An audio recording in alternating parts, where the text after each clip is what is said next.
2000ला मी पहिला आपल्या देशातला पहिला रियालिटी शो जिंकलो होतो, जेव्हा तुम्ही नव्हता ना तेव्हाची गोष्ट म्हणून आता थांबायचं नाही हे माझ्या आणि किंबहुना मी सगळ्यांच्या बाबतीने बोलेन तर आमच्या सगळ्यांच्या आयुष्यातला एक स्पेशल सिनेमा आहे. 2 तास होतील आज विद्या टाका आज इकडंच आहे अजब गजब सकाळ सकाळ इथं जाऊ मॅरेथॉनला आपण. तर एके दिवशी मला आईने जेवण वाढल्यानंतर मी ते असं सरकवलं होतं काय ते पिटी भात सारखं सारखं. तर मला पप्पा म्हणाले होते की आपल्या पिटी भात तरी मिळतोय. अशी लोक आहेत ज्यांना एवढं पण नाही मिळत. आपल्या बापाला मिठी मारताना ते पप्पा असे असतात, पप्पा मारा ना मिठी 2 मिनिटं ज्यांच्या दातात गॅप असते ते नशिबवान असतात म्हणे. आणि खरं सांगायचं तर एक वेगळी सिंपती पण मिळते ना, बाय गे कसा दिसतो काम बरं करतो. तू इंद्रधनुष्य नको बनत जाऊ, तू एक रंग बन, त्याचं तुझं महत्व आहे, इंद्रधनुष्य आपोआप बनेल. प्रत्येक मराठी सिनेमात ना कुठेतरी सिद्धार्थ तो प्लेस होता, हे मला खूप आवडायचं. लेखक दिग्दर्शक महेश वामन मांजरेकर आहेत आणि निर्माता तू आहेस. एकेकाळी त्यांनी तुला पेमेंट रिलीज केले आणि आता तू त्यांना ही कसली भारी गोष्ट आहे.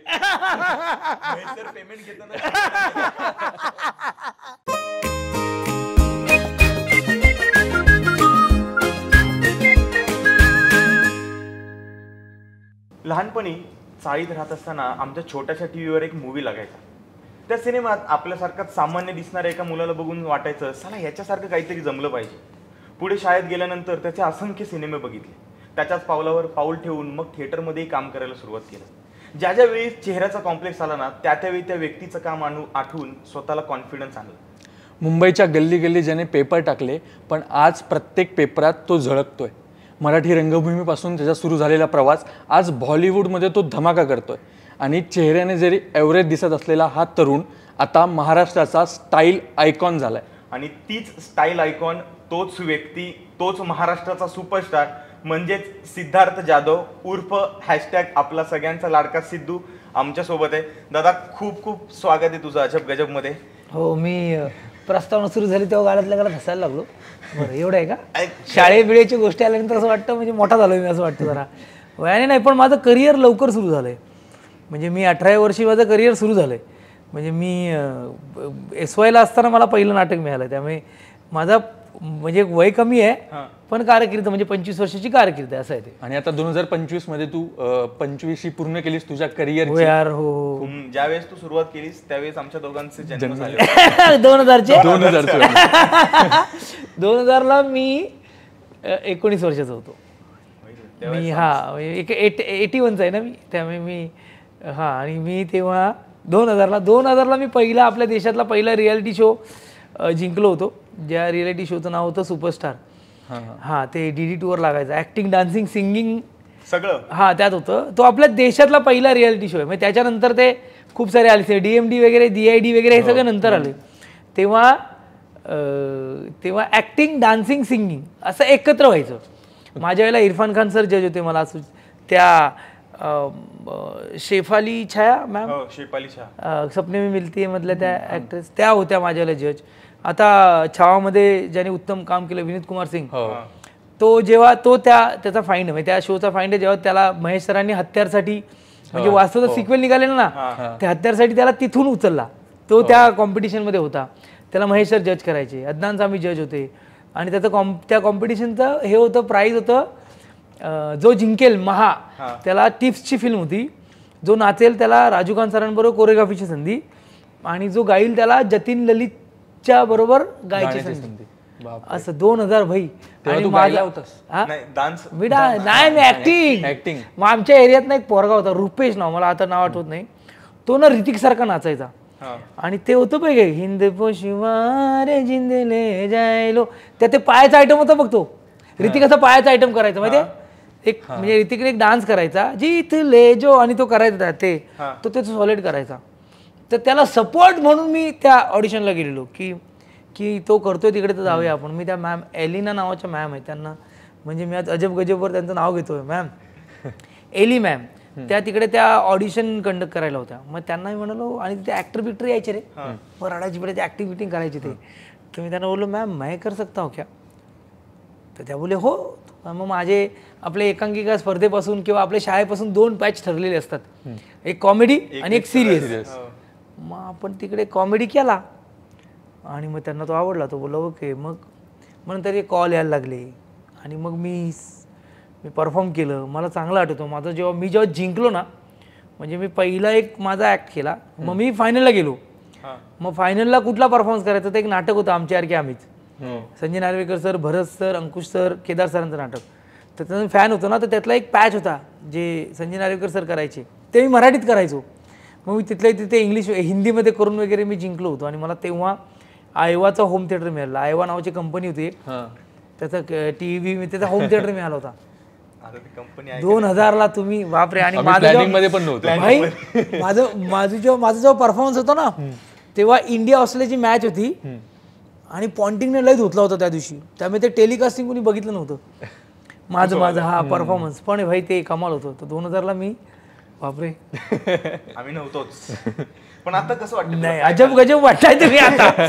अजब पण चांगलं आहे, ठीक आहे. म्हणजे हे महाराष्ट्रातल्या मायबाप प्रेक्षकांचं प्रेम आहे की इतकी वर्ष झालीत, पण बघ ना, ते असं वाटत नाही ना, अजून चालूच आहे. आणि तू तर वाटतच नाहीस की एवढ्या वर्षाचा आहेस. नाही, माझं एक ते माझ्या भावाची तो गायडन्स आहे की हेल्थ खूप महत्त्वाचं आहे. मी दारू सिगरेट पित नाही, मी व्यायाम खूप करतो. आणि त्याचं एक जे मी प्रत्येक पॉडकास्टला बोलतो, ती गोष्ट बोलतोच मी, की दादा मला नेहमी एक गोष्ट सांगतो, अमिताभ बच्चन, शशी कपूर, भाई तुम साईन करते हो की नाही, सेम दोघे. काही वर्षांनी अमिताभ बच्चन हिरो आहे, तो एका केबिनमध्ये जातो जिथे Shashi Kapoor sir as a commissioner बसलेत. तुमचा फिटनेस हा खूप महत्त्वाचा असतो आणि तो मला त्याने खूप साथ दिला. त्यामुळे मी म्हणजे आजही मी पुण्यात सकाळी 7च्या शिफ्टला आम्ही शूट केलं, 11ला पॅकअप झालं. मग आम्ही 1 ते 1:30 वाजेपर्यंत आम्ही डबिंग केलं आपल्याच, आता थांबायचं नाही तर काही छोटंसं एक डबिंग होतं. मग पुण्यापर्यंत ट्रॅव्हल, मग येऊन आता थोडंसं एक कॉफी मारून लगेच इथे. तर प्रवास आपला आहे, पण तुम्ही जेव्हा इथून असे फिट असताना तेव्हा तुम्हाला ती गोष्ट जाणवत नाही, थकवा जाणवत नाही. तर माझं ते आहे, मी ती जी गोष्ट जाम एन्जॉय करतो. आम्ही आता इथून मग उद्या मी जाणार क्रिकेट खेळायला, उद्या माझी मॅच आहे क्रिकेटची. तर मी सकाळी मॅरेथॉनचं आपलं हे आहे, पण माझी दुपारी मॅच आहे 1 वाजता. त्यामुळे मी फ्लॅग होस्टिंग केलं.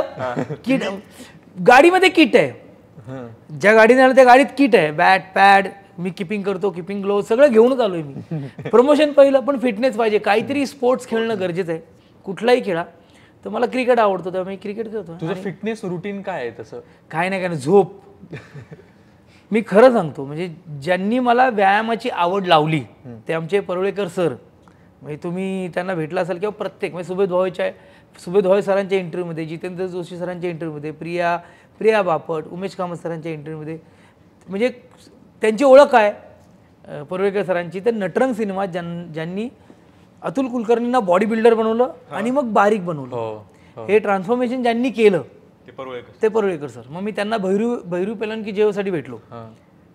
मग त्यांनी मला भैरू पेलनसाठी बॉडी बिडी बनवली मी त्यांची, ते 3 महिन्याच्या ट्रेनिंगमध्ये. मग आम्ही व्यायामाची आवड लागली. तर ते सांगतात काय की आराम हा सर्वात मोठा व्यायाम आहे, रेस्ट. त्यामुळे तुम्ही बघचाल तर मी झोप मला पाहिजे, मी तसा झोपत नाही, पण व्यायामाचा पहिला फंडा रेस्ट आहे. आज मी थकलो तर व्यायाम नाही करणार, मी झोपेन.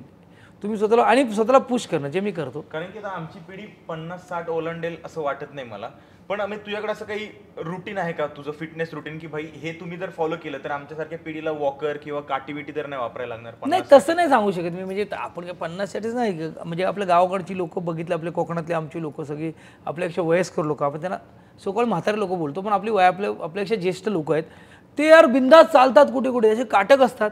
वॉकिंग असतं ना, वॉकिंग हे खूप आहे त्यांचं. आता आपण रिसोर्स किती वाचलो, 10,000 चाललो रे वगैरे ह्याच्यात नाही. त्यांचं बघ ना, ते ST येईपर्यंत चालतात, त्यांचं सकाळी न्याहारी केली की चालतात. असा काय फिटनेस फंडा नाही आहे, पण रेस्ट, प्रत्येक गोष्टीत रेस्ट घेणं खूप गरजेचं आहे. आराम मिळाला की भाई तू काही करू शकतो. तर मला हे करायचंच आहे असं नको, आज आराम करतो, शांत झोपू. मला असं वाटतं की आमच्या मनात खूप प्रश्न आहेत, पण ज्या गोष्टीसाठी आपण सगळेजण इथं बसलेलो आहोत, प्रमोशन बोलताना आता थांबायचं नाही, सिनेमाचं प्रमोशन करताना आता थांबायचं नाही, बाकीच्या गोष्टी थांबव. नाही, मला किक लागली 2000 यार, 2000ची पोरं नाही. तेव्हा हे चुकीचं की आजची पिढी 50शी गाठेल की नाही. फिटनेस हा खूप महत्त्वाचा आहे. आपण जेवढं फिट राहू, फक्त एवढं स्वतःला एक इमोशनली अट घालायला पाहिजे आपल्या आईवडिलांची. दारू सिगरेट प्यायची नाही, आत्महत्या करायचं नाही, कॉम्पिटिशन जायचं नाही. आपण ज्यांच्यासाठी जगतो ते आईवडिलांसाठी जगतोय. त्यांची एक स्वतःची आपसूक एक स्वतःला शपथ घातली ना की हे सगळं त्यांच्यासाठी करतो, हे केलं की त्यांच्यासाठी आहे, की आपण बरोबर मार्गाला लागतो. तुझं पहिल्यापासून तेच होतं की आई बाबा त्यांच्यासाठीच सगळं होतं, आई बाप्पांसाठी आणि भाऊ लवेश दादा.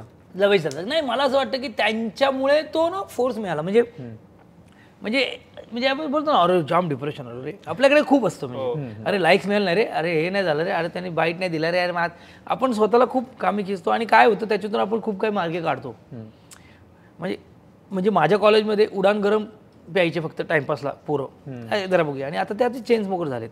ते प्रत्येकाचं त्याचं आहे, पण मला असं वाटतं की ते नाही केलं तर बऱ्याच गोष्टी करू शकता तुम्ही.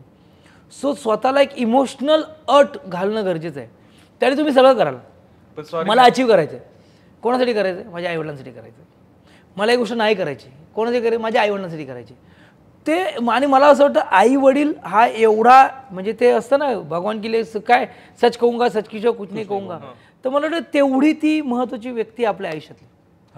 तुम्ही बघ ना, आजपासूनच ठरव ना, कारण हे बघ म्हणजे मी खरं सांगतो, तू माझा बेस्ट फ्रेंड आणि तू माझी बेस्ट, हे सगळं आहे, पण ते एका काळापुरतं आहे. तुमचे आई वडील हे तुमच्या आयुष्यभराचे बेस्ट फ्रेंड आहेत. त्यांच्यासाठी जागा, म्हणजे मला काय म्हणायचं आहे, कुठेतरी स्वतःला एक ते बांध घालायचं असतं ना, की सगळ्या गोष्टी होतात. म्हणजे तुम्हाला फिटनेस वाच पाहिजे, तुम्हाला काहीतरी अचीव करायचं आहे, तुम्हाला काहीतरी करायचं आहे, तुम्हाला उभं राहायचं आहे, तुम्हाला दुःखातून बाहेर पडायचं आहे, तुम्हाला दुःखच आणू द्यायचं नाही आहे.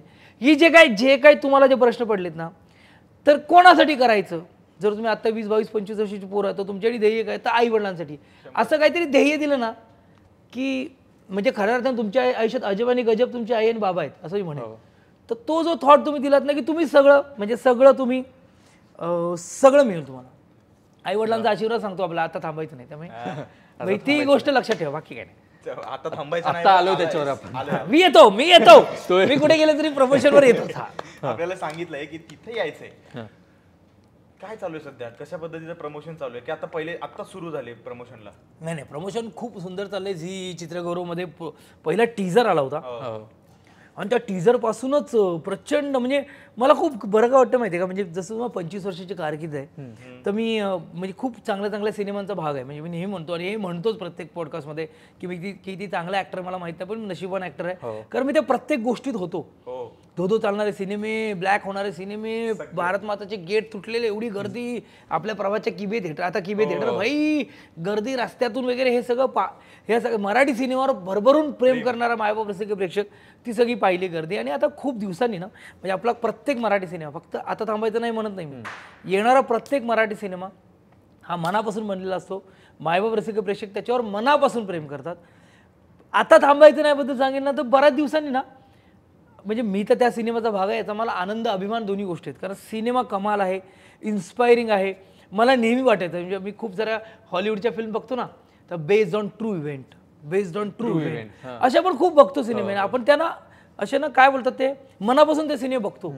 आपल्याला माहिती पण असतं, आता पर्स्यूट ऑफ हॅपीनेस, कोण तो अमेरिकेतला, कोण तो पोर माणूस, काय त्यांनी सगळं त्याची स्ट्रगल स्टोरी, पण बेस्ड ऑन ट्रू इव्हेंट, की आपण त्या माणसाशी रिलेट करतो.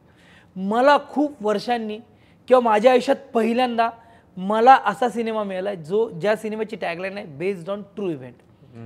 म्हणजे हॉलिवूड आणि इथे सगळे जे खरे हिरो होते, ज्यांना त्या इंडस्ट्रीने असे बाहेर काढले, आपल्या मराठी इंडस्ट्रीत बरंच आहे, तसे आत्ता 2017मध्ये ह्या हिरोनी जी कामगिरी केली, आत्ता त्या हिरोंवरती सिनेमा येतो, आणि त्यातला एक हिरो, त्या गँगमधली किंवा त्या फौजमधला एक सिपाही किंवा एक शिपाई मला करायला मिळतंय, याचा आनंद आहे. आणि बऱ्याच वर्षानंतर आम्हाला तू आणि भरत जाधव सर एकत्र दिसत आहेत. म्हणजे मी चुकत नसेल तर 12-13 वर्षानंतर तुम्ही दोघं एकत्र काम करताय असं दिसतंय.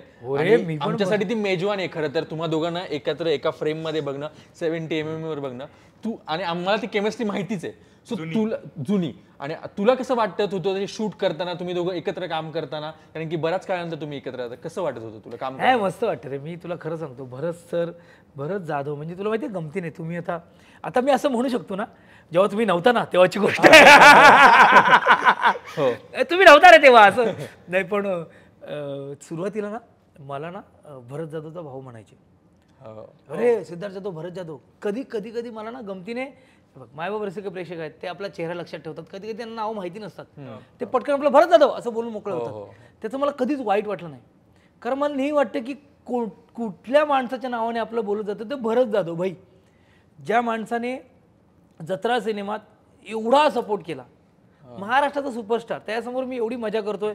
सिद्ध्या कर, सिद्ध्या हा पंच तुझा आहे, वाजवा, हे सगळं सांगणारे ते आहेत. त्यांनी मला पहिला फोन करून सांगितलं माझं नाव तुझी बायकोच्या वेळेला की तुझं ऑडियन्स आहे. सांगलीला जेव्हा आम्ही माझं नाव तुझी बायकोला मी गेलो नव्हतो आणि तिकडे सगळे सिद्धू सिद्धू कुठे आहे, सिद्धू कुठे आहे असं विचारत होते.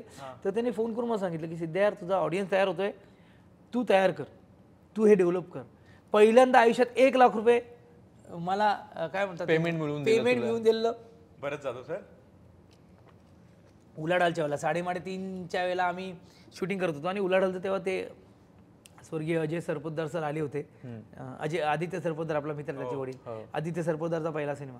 आणि मग त्यांनी, आणि मला त्यांचंही कौतुक वाटतं, भरत सर बोलले की सिद्धूला 1 लाख रुपये द्या, ते बोलले ओके.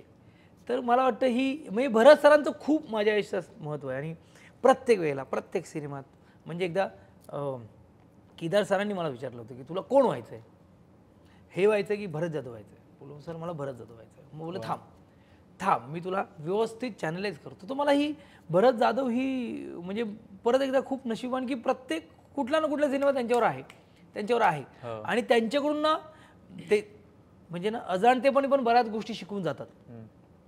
त्यामुळे नेहमीच त्यांच्यावर काम करायला मजा येते. शिक्षणाच्या आईचा खूप म्हणजे महेश सरांनी म्हणजे कमालीचं भरत सरांनी काम झिंचिक झिंगमध्ये कामाला काम केलंय. शिक्षणाच्या आईचा मध्ये महेश सरांनी त्यांच्याकडून ते काम करून घेतलं. त्यात मी तो त्यांना कानफडवणार बिडफडवणार वगैरे तो कॅरेक्टर. आणि मला चांगला आठवतं एक सीन आहे जिथे मी त्यांच्या घरात येतो आणि ते कमलाकर सातपुते असतो. बोलतो कधी पैसे देतोयस, देईल ना तो, याला तू घेणार आहेस तू.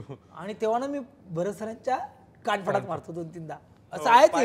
आणि मी हसलोय, भरत सर कसं रे सिद्ध्या की तो माणूस खूप गोड आहे. पण त्याच्यावर काम करताना ते कॅरेक्टरचं महेश सरांचंही तेवढंच म्हणजे आभार आणि कौतुक आहे. ते त्यांनी मला ते असं जमकं कॅरेक्टर दिलं.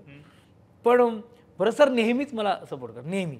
आणि याच्या अगोदर आता सहज म्हणजे तमाशा लाईव्ह नावाचा सिनेमा आला, त्यात भरत सरांनी एक खुनशी एक वेगळ्या पद्धतीचं काम केलं. मला त्यांचं हे खूप आवडतं. ते विनोदात नाही अडकलेत, ते वर्सटाईल आहेत. त्यांचं ऑल दी बेस्ट चाललं. आमच्यासारखे अमित नावाचं नाटक आलं, त्यात ते अधांतर सारखं नाटक करत होतं. तुम्ही तेव्हा नव्हतात, तेव्हा ते नाटक होतं. युट्यूबवर नाही रे दाद्या, युट्यूबवर नाही. त्या म्हणजे मी राज्यनाट्याचा व्यावसायिक राज्यनाट्य स्पर्धेचा प्रयोग पाहिला होता. संजय नार्वेकर सर, अरे यार भरत सर काय परफॉर्मन्स म्हणजे वरच्या लेवलचा. आणि इतकी वर्ष, मला 25 वर्ष झाली, त्यांना तर आणखी 30-35 वर्ष झाली असतील दाद्या. आजही त्यांचं नाटक रंगभूमीवर सैरी सई इतकी वर्ष अस्तित्व म्हणजे दामोदर पंत, मोरीची मावशी, अस्तित्व भाई वेगळ्या पद्धतीने तो माणूस या रंगभूमीवर काम करतोय. आणि मला त्यांच्यावर काम करताना नेहमीच बरं वाटतं. म्हणजे आपण माझं उत्तर जरी मोठं झालं म्हणजे कदाचित तुम्ही 1 तास टाइम दिलाय, 2 तास होतील. गोधड्या विद्या टाका, आज इकडंच आहे अजब गजब सकाळ सकाळ इथं जाऊ मॅरेथॉनला आपण. नाही पण त्यांच्यावर काम करताना ना दाद्या खरंच सांगतो एक वेगळं म्हणजे मी काय एवढा उत्साही आहे, काय एवढा स्वैर्य आहे, काय एवढं मला ना ती दबू राहण्याची फिलिंग ना त्यांनी दिलीच नाही या सगळ्याच लोकांनी. केदार सर, भरत सर, महेश मांजरेकर सर. म्हणजे कधी कधी आपण भारतून आहे ते कसं रे, तर मला ह्या लोकांनी हे सांगितलं की तुझं आहे ना हे, तू माझ्याकडे आम्ही आहोत, आता तुझी वेळ आहे नाही, वाजव ना तू. आणि त्यामुळे मला ती सवय लागली की भाई आहे आपलं आहे, आपण करूया. त्यामुळे भरत सरांवर काम करताना नेहमीच अशी असते. आणि म्हणजे आता थांबायचं नाही बद्दल म्हणशील, भरत सरांनी मग मंचेकर जो साकारलाय या सिनेमातला, प्रवीण डाळिंबकर सर नावाचे आपले आणखीन एक अभिनेते या सिनेमात कमाल काम केलं त्यांनी. घर बंदूक बिर्याणीमध्ये याला काम केलं त्या पोराने. त्यांना 4-5 फोटो काढलेत माझे आणि भरत सरांचे. त्याला ते आयफोनमध्ये एक फोटोग्राफीचं काहीतरी कळलंय, त्यांनी घेतलं तो ब्लॅक अँड व्हाईट फोटोग्राफ. म्हणजे मी कधीतरी पाठवेन, आपण दीपकडे पाठवेन, तुम्ही ते लावा पॉडकास्ट. भाई आम्ही दोघं म्हणजे जत्रापासून ते आता थांबायचं नाही काय डेव्हलपमेंट आहे रे. म्हणजे तेच दोघे आहेत, तो सिद्धू तोच मोने आहे. पण जेव्हा पाहिजे तेव्हा तो कधी उस्मान भाई होतो, कधी तो साधा माणूस होतो, काही तो मंचेकर होतो, काही मारुती होतो. मला वाटतं त्या माणसाबरोबर राहिल्यानंतर ना कॅरेक्टर मिळतं. ह्या सिनेमातला मंचेकर हा सिनेमा मी म्हटलं ना ट्रू स्टोरी, आम्ही त्या लोकांना रिप्रेझेंट करतोय. भरत सरांनी जो जीव ओतलाय त्यांच्या लुकपासून, म्हणजे मी एक वेबसिरीज करतो आता ॲमेझॉन प्राईमची मटका किंग, त्यात विजय वर्मा सर आहेत. तर आमचं गाणं ऐकवलं, दाखवलं त्यांना ते. तर ते म्हणाले मला भरत सरांच्या लुकमध्ये ना स्वर्गीय विक्रम गोखले सरांची झलक दिसली. मला एवढं मस्त वाटलं ना. आणि भरत सरांना खूप मनापासून काम करतात, पण त्याची इन्सिक्युरिटी त्यांच्याकडे नाहीच आहे. म्हणजे भाई तू मजा करतो ना, कर. ते त्याचं त्यांच्या कॅरेक्टरमध्ये राहून ह्या मंचेकरमध्ये त्यांनी अशा जागा शोधल्यात ना, आणि ते आम्हाला त्यांच्यावर काम करताना खूप मस्त वाटलं रे. आणि मला नेहमीच वाटतं, मला नेहमीच अभिमान होतो, प्राऊड फील होतो. आणि मला तुला आणखीन एक गोष्ट, आयकॉनिक माझ्या आयुष्यातले कॅरेक्टर आहेत ना ह्या, त्यातले अर्धाधिक मी भरत सरांबरोबर. पण ज्या पद्धतीचं आता थांबायचं नाही मध्ये मंचकर त्यांनी साकारला आहे, मला नेहमीच वाटतं की त्यांच्यावर राहणं आणि त्यांच्यावर असं स्क्रीन शेअर करणं ही खूप मोठी गोष्ट. आपल्या मराठी इंडस्ट्रीत खूप दिग्गज अभिनेते आहेत आणि त्यात निश्चितच भरत सरांचं नाव त्या पहिल्या लिस्टमध्ये असेल. शिवराज दादाची पहिलीच फिल्म आहे हां, तर चांगली स्टारकास्ट तर आहेच आहे, पण ॲज अ ॲक्टर म्हणून तुला त्याच्यावरती एवढा विश्वास ठेवायला मोटिवेशन कुठून मिळालं? त्याची पहिलीच फिल्म आहे. हो रे, मी 3:30चं शूटिंग करतो, 3:30 शूटिंग आम्ही लोणावळ्याला करत होतो. आणि शिवराज त्याला ऐक ना भाई, बरं तोपर्यंत शिवराज व्हायचा ऍक्टर, एक बोरची संध्याकाळी नाक्यावर, त्या पिक्चरमध्ये आहे पण आहोत. त्या पिक्चरमध्ये मी आयटम सॉन्ग केलं मी सुरुवातीला सोनाली ताई मॅम बरोबर. तर तो शिवराज व्हायचं, त्याचं काय एक सिनेमा आहे नरेशन द्यायचं दे बाबा. आणि मी ना म्हणजे खरं सांगू तर ना, मी ना नवीन दिग्दर्शक, नवीन लेखक म्हणजे क्षितिज पटवर्धननी मला एक वेगळा कॉन्फिडन्स दिला आहे. म्हणजे मी ना ऐकतो आणि मला ना मी खूप असा, जेव्हा तुम्ही नव्हतात तेव्हापासून हे जे आहे चालू राहणार आहे, ही टॅगलाईन आहे आज जेव्हा तुम्ही नव्हतात. नाही मला ना वाटतं की ना माझ्याकडे नवीन दिग्दर्शकांचा, लेखकांचा ना ऍक्टर म्हणून बघण्याचा दृष्टिकोन खूप बदलला. म्हणजे विनोद आहेच, विनोदाच्या पलीकडे जाऊन आपण काहीतरी करू शकतो. हे जे मला महेश मांजरेकर सरांनी दिलं, तसे कॅरेक्टर दिले, क्षितिज पटवर्धन, गजेंद्र सर यांनी बघते ना त्या गोष्टी दिल्या मला. त्यामुळे ना शिवराज व्हायच्यासारखा दिग्दर्शक, लेखक, त्याला तो मारुती दिसतो की आणि त्यांनी नरेशन दिलं मला. आणि मी बोलणार ही आपली गोष्ट आहे, ही आम्ही आजूबाजूला पाहिलेली गोष्ट आहे.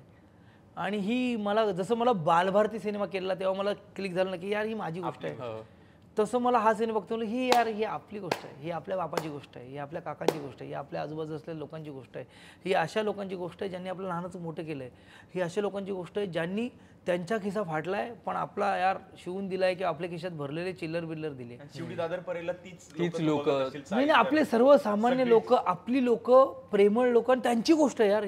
आणि तो बोलला येस असं झालंय, हे जे मलाही माहिती नाही, ही गोष्ट घडली आहे यार, काय बोलतो. मग त्याने मला ते कटआउट दाखवलं, त्याचं प्रिपरेशन दाखवलं. बोललो भाई हे कडक आहे, मी करतोय. मी त्याला बोललो कधीही कर, मी हा रोल करतोय. आणि त्यांनी दिलं. आणि पहिली फिल्म यार ॲज अ डिरेक्टर, ऍक्टर आहे, ऍक्टर आपण स्वयं राहू शकतो, पण डिरेक्टर म्हणून एवढे दिग्गज कलाकार म्हणजे भरत जाधव सर, आशुतोष गोवारीकर सर, मोठा ओम भूतकर भाऊ आपला, पर्ण पेटे, प्राजक्ता नमगर, किरण खोजे, आपला हा पंकज, आपला पंकज तो एक मस्त पोरगा आहे, प्रवीण डाळिंबकर, आमची गँग, बापरे किती लोक, रोहिणी अट्टंगडी मॅम. भाई तू बघ ना अशा लोकांबरोबर काम करणं आणि त्यांना डिरेक्ट करणं. आणि मला बघ हे चांगलं वाटतं तुला म्हणजे परत बोलतो मी, ज्या नम्रतेने भरत सर किंवा आशुतोष गोवारी सर रिसीव्ह करत होते त्याला, हे आपल्यासाठी आहे ना, आपल्यासाठी, आपल्या शिकण्यासाठी आहे ना की नाही यार. त्याची पहिली फिल्म आहे, त्याला माहिती त्याला काय करायचंय, सर हे एवढंच पाहिजे. ओमकार आहे, को रायटर आहेत आणि आपल्या शिवराजचा, तर एक काहीतरी सिक्वेन्स आहे त्यात, तर आपलं कधी कधी सुटतो रे, आपण कॅरेक्टरमध्ये असतो, पण कधी कधी काय हे करू का रे मी, सुट्टं मी करू का रे मी, तर ते इम्प्रोवाइज मी केलं. तर आपला ओमकार आला आणि त्याने फक्त शिवराजला बोलला, शिवराज ऐक ना, मारुती थोडासा आगाव वाटतोय का. म्हणजे बघ ना ते किती कॅरेक्टरमध्ये आम्हाला थांबवण्याचा प्रयत्न करत होते. ज्या ज्या गोष्टी वाटल्या त्या शिवराजशी डिस्कस केल्या, करू का हे, कसं वाटतंय, नाही भाई मस्त, छान छान. मला हे खूप आवडलं त्याचं की ना त्याला जे पाहिजे ते त्याने खूप छान पद्धतीने आमच्याकडून काढून घेतले. नटाचं खूप कौतुक होतं की अरे काय काम केलं, भाई काय काम केलं, पण ते खरं क्रेडिट लेखक दिग्दर्शकाचं आहे, कारण ते तसं काढून घेतात रे. आमच्यात आहे आम्हाला माहिती आहे, पण ते काढणार कोण, तर तो दिग्दर्शक काढतो. ते ह्या सिनेमातल्या प्रत्येक नटाचं जर काम किंवा मी माझं इंडिव्हिज्युअली म्हणून प्रत्येक काम ते शिवराज वायचळमुळे झालेलं आहे, कारण प्रत्येकाने त्यांनी त्यांच्या कॅलिबरने काम केलं आहे, पण ते माझं काम जर वाईट झालं असेल ना तर त्याला कारणीभूत मी आहे, पण जर ते चांगलं झालं असेल तर त्याला कारणीभूत शिवराज वायचळ हा पोरगा आहे. कारण त्यांनी त्या मारुती कदम जो आहे तो काय आहे, तो कसा आहे, तो कसं जगतोय, तो कसं बायकोवर प्रेम आहे, पोरीशी किती कनेक्टेड आहे, बापावर कसा कनेक्ट आहे, त्याची स्वतःचं काय आहे, काय त्याला काय करायचं हे सगळं त्यांनी काढलं यार. त्या कसं असतं मी हिरो आहे हे दाखवणे सगळे असतात, पण हिरो नसताना हिरो आहे यार. हे जे येतं ना हे तो आपल्याला ते शिवराजने दिलं. कॅरेक्टरमध्ये ते हिरोइझम आहे त्यालाही माहिती होतं. हो. झी स्टुडिओ, धरमवालिया आणि तुषार हिरानंदानी सर यांनी त्याला सपोर्ट केला यार. आणि आज त्याने एक गोड सिनेमा केलाय, ट्रेलरला उत्तम बघ ना तू, गाणं व्हायरल झालं, गाणं व्हायरल झालं. आणि असं गाणं यार म्हणजे अजय अजय गोगावले सर, आपलं गुलराज सिंग यार, मला वाटतं ही खूप छान पद्धतीने, हे क्रेडिट सगळ्यांचंच आहे पण शिवराजला एक प्लस मधला प्लस त्याला द्यावा लागेल. कारण ह्या ज्या पद्धतीने त्यांनी हा सिनेमा डिरेक्ट केलाय, ज्या पद्धतीने आम्हा सगळ्या कलाकारांना त्यांनी असं ठेवलंय रे, अलाइन ठेवलं. आणि दाद्या प्रत्येकाचं कॅरेक्टर आहे, म्हणजे तुला असं वाटणार हा का हा असं नाही वाटणार, सेम प्रत्येक अजब आणि प्रत्येक गजब आहे. अजब गजब प्रमोशन दादा त्यासाठी आता थांबायचं नाही मध्ये. तर ती गोष्ट ह्या शिवराज वायचायची सगळ्या कास्टने एक नवोदित डिरेक्टरला तेवढा विश्वास टाकला रे. नाही पण असं नसतं हे, कारण नवोदित वगैरे नाही, उलट आम्ही पण नवोदितच आहोत सगळे कलाकार. कारण तुमची प्रत्येक सिनेमा तुमची परत एक सुरुवात होत असते. पण तरी पण 25 वर्षाचा एक्सपिरियन्स गाठीशी असतो. हा पण मी ह्या 25 वर्षात मी आता थांबायचं नाही सारखी फिल्म नाही केली ना, त्यामुळे तो कुठला एक्सपिरियन्स आहे. एक्सपिरियन्स हा माझ्या लालबागचा शिवडीचा असेल, पण तो कसा आणायचा, तो कसा आणलाय, किंवा ज्या माणसाने ती गोष्ट डेव्हलप केली त्यात तो आलाय हे त्याला माहिती आहे ना. कशा गोष्टी करूया, काय करूया, इथे काय होऊ शकतं, मारुती असं करेल का, तो जास्त विचार करत असताना तो थोडा एन्झायटीवाला असेल का, किंवा त्याचं एक वेगळं त्याचा त्रागा त्याच्या डोळ्यातून जास्त दिसला पाहिजे सर. चिडणं म्हणजे फक्त किंवा वाईट वाटणं म्हणजे फक्त ते असं करून नाहीये, तो फक्त बघत बसला तर कसं होईल. खूप बोलला म्हणजे डायलॉग बाजी केली नाहीये, तो नाही बोलला सर, आणि तो फक्त बघत बसला आणि गेला तर कसं वाटेल सर. भाई या गोष्टी सगळ्या त्याच्याकडून मिळत गेल्या. आणि मग म्हणून आता थांबायचं नाही हे माझ्या आणि किंबहुना मी सगळ्यांच्या बाबतीने बोलेन तर आमच्या सगळ्यांच्या आयुष्यातला एक स्पेशल सिनेमा आहे, ऍक्च्युअली स्पेशल सिनेमा आहे तो. तुम्ही ज्या प्रकारे विश्वास टाकला शिवराज वायचळवर त्याच्या पहिल्या, मी करेक्ट करतो, मी नाही विश्वास टाकला, शिवराजनी माझ्यावर विश्वास टाकलाय, या सगळ्यांनी माझ्यावर विश्वास टाकलाय. हे बघ तुम्ही जेव्हा नव्हतात ठीक आहे, पण हा 25 वर्षाच्या कारकिर्दीत माझं काही नाहीये. ज्यांनी काम दिलंय आणि ज्यांनी काम करून घेतलंय, आणि महाराष्ट्राचे मायबाप रसिक प्रेक्षक जनता त्यांनी विश्वास टाकलाय. मी कोणावर नाही टाकला बाई, मी अजून तुम्ही माझ्यावर विश्वास टाकलाय म्हणून मी आज तुम्हाला इंटरव्ह्यू देतोय. प्रश्न असा आहे की तुझ्यावर पहिल्या कामाच्या वेळेस कोणी विश्वास टाकला, आणि तुला असं तू आता एकांकिका करत होतास, तुला पहिलं काम असं कोणी दिलं, मला ते ऐकायचंय की पहिलं काम आठवते तुला. कमर्शियल असेल, कुठे प्रायोगिक असेल, काही नाही. प्रायोगिक तर काय नाही रे, उलट आम्ही प्रायोगिक रंगमंचावर कमर्शियल एकांकिका केली होती. सांगतो आज लय तुमच्यासाठी, आज त्या चिप आणून ठेवा डायऱ्यात आणा. मला असं वाटतं तसं कमर्शियल काम मला आठवत नाहीये, पण एक तिसरा डोळा नावाची सिरियल होती सह्याद्रीवर, त्यात एका वेटरचं काम का इस्त्रीवाल्याचं काम मला मिळालं होतं, आणि मी पहिल्यांदा टीव्हीवर दिसणार होतो, पहिल्यांदा म्हणजे डीडी सह्याद्रीला वगैरे. आम्ही होतो का नव्हतो? तुम्ही तेव्हा नसाल, तेव्हा 2000चीच गोष्ट, 97, 98, 99ची वगैरे अशी तेव्हा नसेल. तर ते माझं तसं पहिलं काम आहे, ज्यात राजू सर, त्यांचं आडनाव विसरलो मी, जे आता खूप मोठे डिरेक्टर आहेत, मालिकांमध्ये डिरेक्ट करतात, ते त्याचे असिस्टंट होते. त्या तिसऱ्या डोळ्यामध्ये त्या मॅम होत्या, त्यांचे असिस्टंट. ते मला विचारतात कुठे, मग मी इसे मारतो सांगतो असं लांबून कुठे एवढ्यात भाई आनंद मडला शूटिंग होतं. हे माझं पहिलं कमर्शियल काम तसं म्हणेन. पण मी एकांकिका करायला लागलो, इंटर कॉलेजिएट करायला लागलो. इंटर कॉलेजिएट नंतर मी खरं सांगेन तर हे टर्निंग पॉईंट आहे, जो माझा सुपरस्टार नावाचा शो ते बघितलं. म्हणजे माझा भाऊ डॉक्टर ललित जाधव, त्याचा मित्र होता जयवंत भालेकर. जयवंत भालेकर म्हणजे कायद्याचं बोलामध्ये तो आहे, उत्तम मिमिक्री आर्टिस्ट आहे, कमालीचा ॲक्टर आहे. तर तो देवेंद्र प्रेम सरांना असिस्ट करत होता आणि तो रोल करत होता. मग दादा बोलला, अरे माझ्या भावाला काय असेल तर बघ, आणि मग तो मला देवेंद्र प्रेम सरांकडे घेऊन गेला आणि मला नाटक मिळालं, तुमचा मुलगा करतो काय, जे माझं पहिलं व्यावसायिक नाटक. तर माझं पहिलं व्यावसायिक नाटक हे. त्याच्या अगोदर मी अभिनय साधना नावाचं एक बालनाट्य शिबिर केलं होतं. त्यातून मी रवी किरण बालनाट्य स्पर्धेत आमच्या शाळेतर्फे मी भाग घेतला होता. त्यात मला अभिनय तृतीय असं एक पारितोषिक मिळालं होतं आणि मी ती ट्रॉफी अजूनही ठेवली आहे.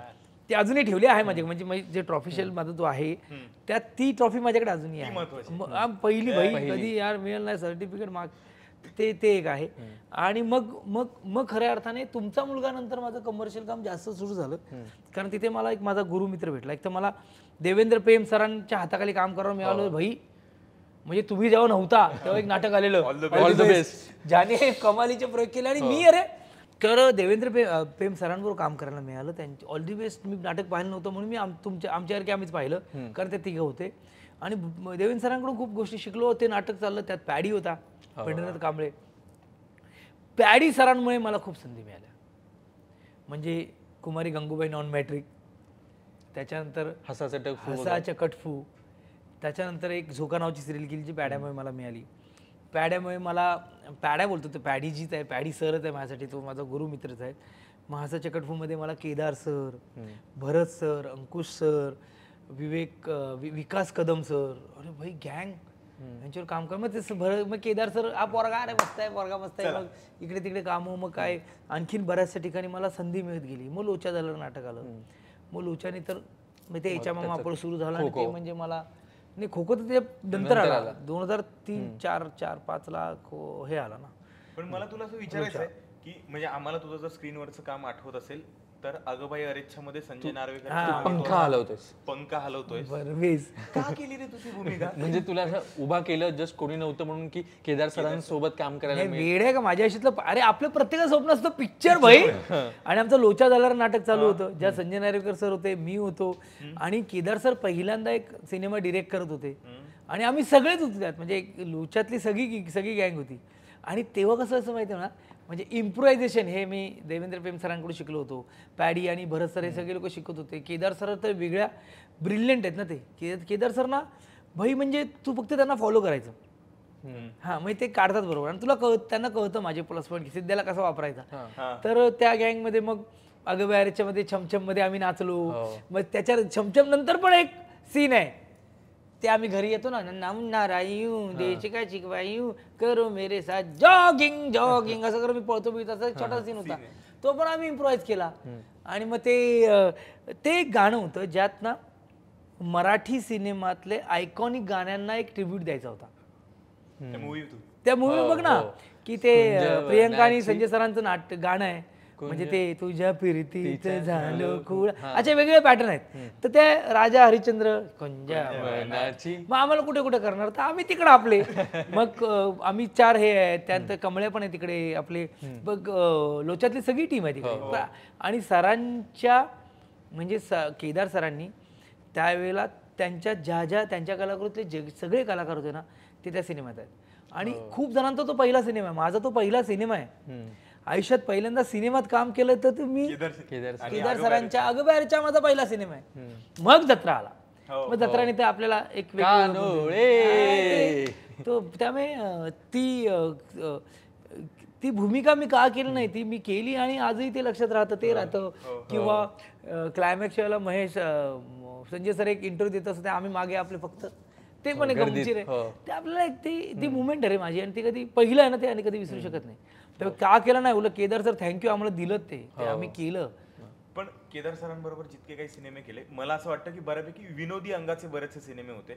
त्यावेळेस तुला अशी थोडीशी पण भीती वाटली नाही की आपण विनोदी अभिनेते म्हणून जर टाईपकास्ट झालो आणि आपल्याला त्याच अंगाच्या भूमिका मिळत राहिल्या तर? तेव्हा याचं टाईपकास्ट नसतं रे, असं काय नसतं रे. कारण की इन्सिडेंट हा सांगायचा आहे, ज्यावेळेस मी शिवाजीराजे भोसले थिएटरला लागला होता आणि क्लायमॅक्सच्या आधी उस्मान पारकर येतो, लोक हसत होती. लोकांना असं वाटत होतं की आता काहीतरी कॉमेडी आहे, पण तू जो एंट्री घेऊन आलास, तू असं येऊन बसलात सगळ्यांचीच असं वगैरे तो सीन होता, तो नंतर एकदमच तो वेगळा झाला तो सीन. त्याच्या आधी तुला अशी कधीच नाही, पण टाईपकास्ट नाही. मला असं वाटतं की मी तसं दिसतो कॅरिकेचर, आणि तसं कॅरेक्टर करत होतो आम्ही, त्यामुळे ते टाईपकास्ट असं नसतं. उलट हळूहळू तुम्ही ग्रो होता. म्हणजे मला असं म्हणायचं की सुरुवातीला कदाचित ते विनोदी सिनेमे करत होते म्हणून मी लोकांना दिसलो तरी, मग कोणाला तरी वाटलं की नाही, म्हणजे महेश सरांसारख्या दिग्दर्शकाला असं वाटलं की नाही यार ह्याला जरा शिफ्ट करूया.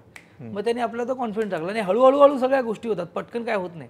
म्हणजे ते टाईपकास्ट हा प्रश्नच नाही मला आता असं वाटतं की नाही यार, तो तुमचा प्लस पॉईंट आहे, तो तुमचा फोर्टे असं म्हणतात ना, तो तुमची स्पेशालिटी आहे. म्हणजे मला प्रशांत दामले सरांचं एका इंटरव्ह्यूमधलं वाक्य जाम आठवतं, तुम्ही विनोदी नाटकं खूप करता कारण तेच माझं स्पेशलायझेशन आहे म्हणतात.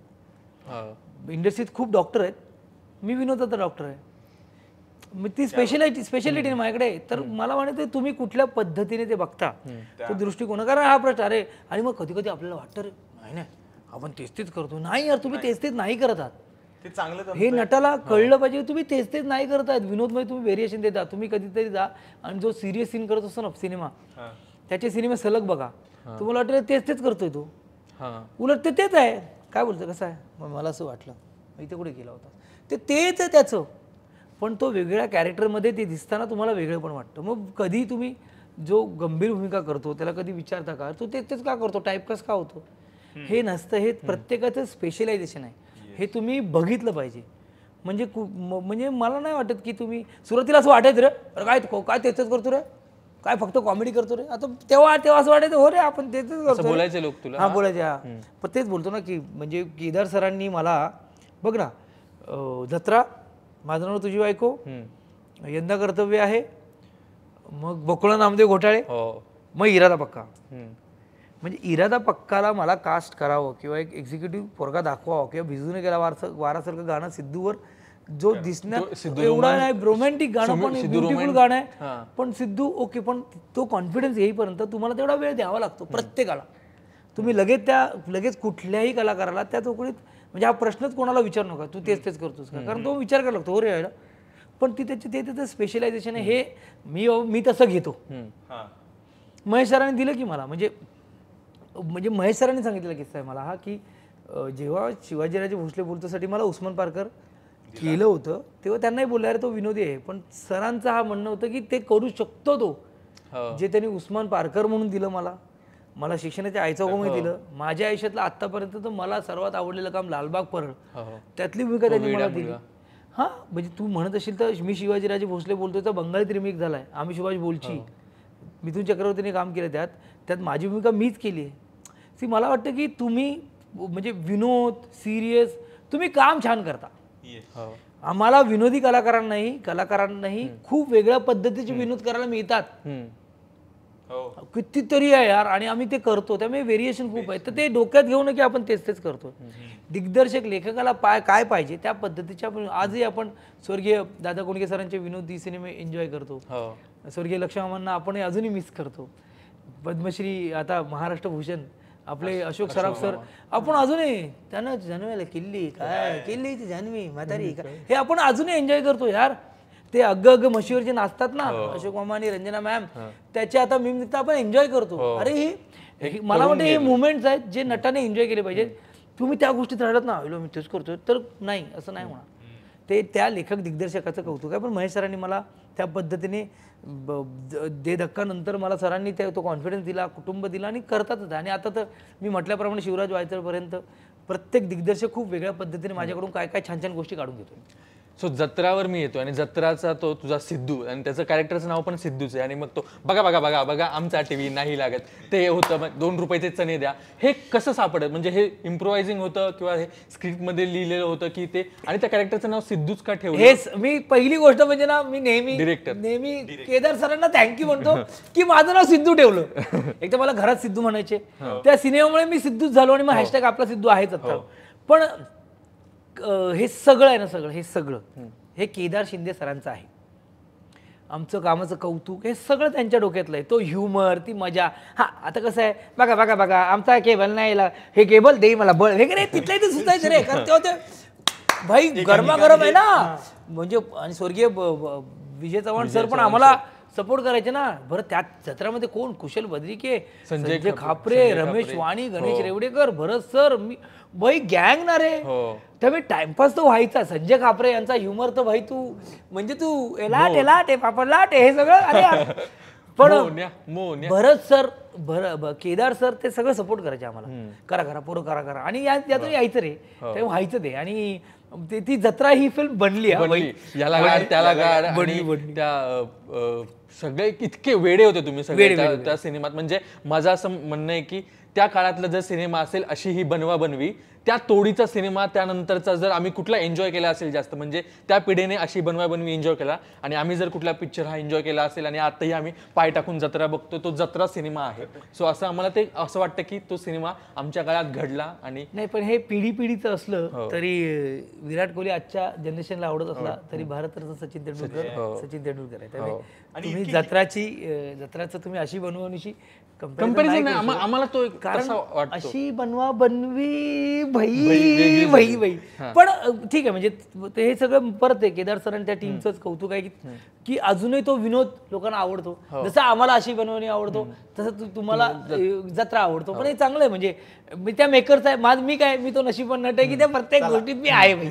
मला आवडतं. हिंदी जसे पिक्चर रिलीज होतात आम्हाला असं वाटतं की जत्रा अरे तू रिलीज काय, मी आणि कुशल बद्रिके केदार सरांना एवढा जॅक लावून बसलोय ना, केदार सर भेटले जत्रा टू म्हणजे आम्ही एकदा ना झी गौरवला काहीतरी परफॉर्म करत होतो, तर आम्ही एक व्हिडिओ केला होता जो मी कुशलच्या बर्थडेला तो पोस्ट केला मी. त्यात आम्ही दोघांनी व्हिडिओ केला आणि केदार सरांना पाठवला. सर बघा कसा लुक बरा वाटतो ना जत्रा टूसाठी, बघा लंडन बघा असं की. अरे यार ती नट म्हणून मलाही वाटतं की ते ह्याला पाहिजे, पण ते आता कॉन्सेप्ट काय असेल कशी असेल मला माहित नाही. म्हणजे केदार सरांनी केला तर आम्ही तर रेडीच आहोत भाई. फिटनेस भाई ठेवायचा, तो सिद्धू वाटला पाहिजे. आणि दे धक्काचा जे धनाजी रावचा तो कॅरेक्टर होता, तो लेप्टोमेनिया झालेला असतो, क्लेप्टोमेनिया. सो तो चोरी करताना तो एक वेगळा कॅरेक्टर होतं. ते कसं सापडलं ते मी तुला खरं सांगू, म्हणजे असं कधी होत ते सगळं मी तुला सांगतो. महेश सर ना प्रचंड मॅड आहेत. मी तुला सांगतो, हे प्रत्येक इंटरव्ह्यूला जेव्हा जत्राचं येतं तेव्हा सांगतो, त्या सिनेमात माझी एकही ऍडिशन नाहीये. जत्रातली नाही दे धक्का मधली सगळं महेश सरांचं आहे. सगळं स्क्रिप्टिंग होतं. हो स्क्रिप्टिंग. आणि मला सांगा बरं, डबिंग मध्ये दिलंय त्यांनी ओम टेम उंबरेश्वर महाराज की जय. तो उंबर ना फिक्स आहे, निघायचं नाही ते त्यांनी डबिंग मध्ये दिलंय मला ओम ते. अरे त्यांना मला काय सुचलं ना की मला म्हणायचे छान हे तुझ्या सिनेमात कर. ओके खरं आपलं ते कसं असायचं, पहिल्यांदा महेश सरांबरोबर काम करायला मी ते भाई इम्प्रेशन पडलं पाहिजे ना. एक तो सिनेमा कसा मिळतोय न मिळतो असं झालं ना. मी माझा यांचा काही नेम नाही, तो शूट करत होतो. अतुल काळे सर मला महेश सरांकडे घेऊन गेले. ते तारखांचा काहीतरी वरखाली होत होतो, ते होतंय नाही होतं. अतुल काळे सरांनी लय जाक लावला माझ्यासाठी. अतुल काळे सर म्हणजे माहिती आहे कोण, त्याचे दिग्दर्शक पण आहेत त्या सिनेमाचे, सुदेश मांजरे अतुल काळे. आणि ते पोलिसांबरोबर सीन आहे ना, माझ्या डोक्यातले केस जातात. ते जे अतुल काळे सर त्यांनी मला महेश सरांकडे घेऊन गेले आणि मग ते सिनेमा मिळाला. पण ते तारखामध्ये वरखारी होत होतं रे, पण मिळालं सिनेमा तर इम्प्रेशन पाहिजे ना. तो अशा इम्प्रोवाइज करायचो ना. सर म्हणायचे छान आहे तुझ्या सिनेमात कर. मी किती सिनेमे केलेत माझं बघ, आणि मी फॉलो केले. तो सायकलचा सीन आहे ना, तो बनलाय रे, ते तिथले ते बनलाय, बोला बेस्ट आहे. चल हे सगळं महेश सरांनी सांगितलं मी केलंय. आजही त्याच्या मीम्स व्हायरल होतात. तो जातं खाविंदांची लय मजा आली बरं. आणि कधी काय होतं तेव्हा करताना जाणवत नाही, पण आता सिनेमा बघतो ना मी लय असतो रे, बोल काय केलं आपण. पण हे मजा येते रे, हे तुम्ही एन्जॉय करा तुमचं काम. आज बघ ना, आज त्या आयकॉनिक कॅरेक्टर तुम्ही अजूनही चर्चा करता, त्या प्रेम करता, ही खूप चांगली गोष्ट आहे खरंच. आणि आता मला थांबायचं नाही यायचं ना, थांबायचं नाही ते आहेच, पण मला असं वेगळं विचारायचं होतं तुला. आता तुम्ही इतके छान कामं केली, प्रमोशन करूया म्हणजे ते होतच राहतात. कारण की तूच थांबत नाही. मी बेसिकली मला काय वाटतंय की मी जसं मगाशी म्हटलं अजब गजबवर काही म्हणजे छान गप्पा होत आहेत. आता थांबायचं नाही हा खरंच जवळचा सिनेमा आहे, स्पेशल सिनेमा आहे.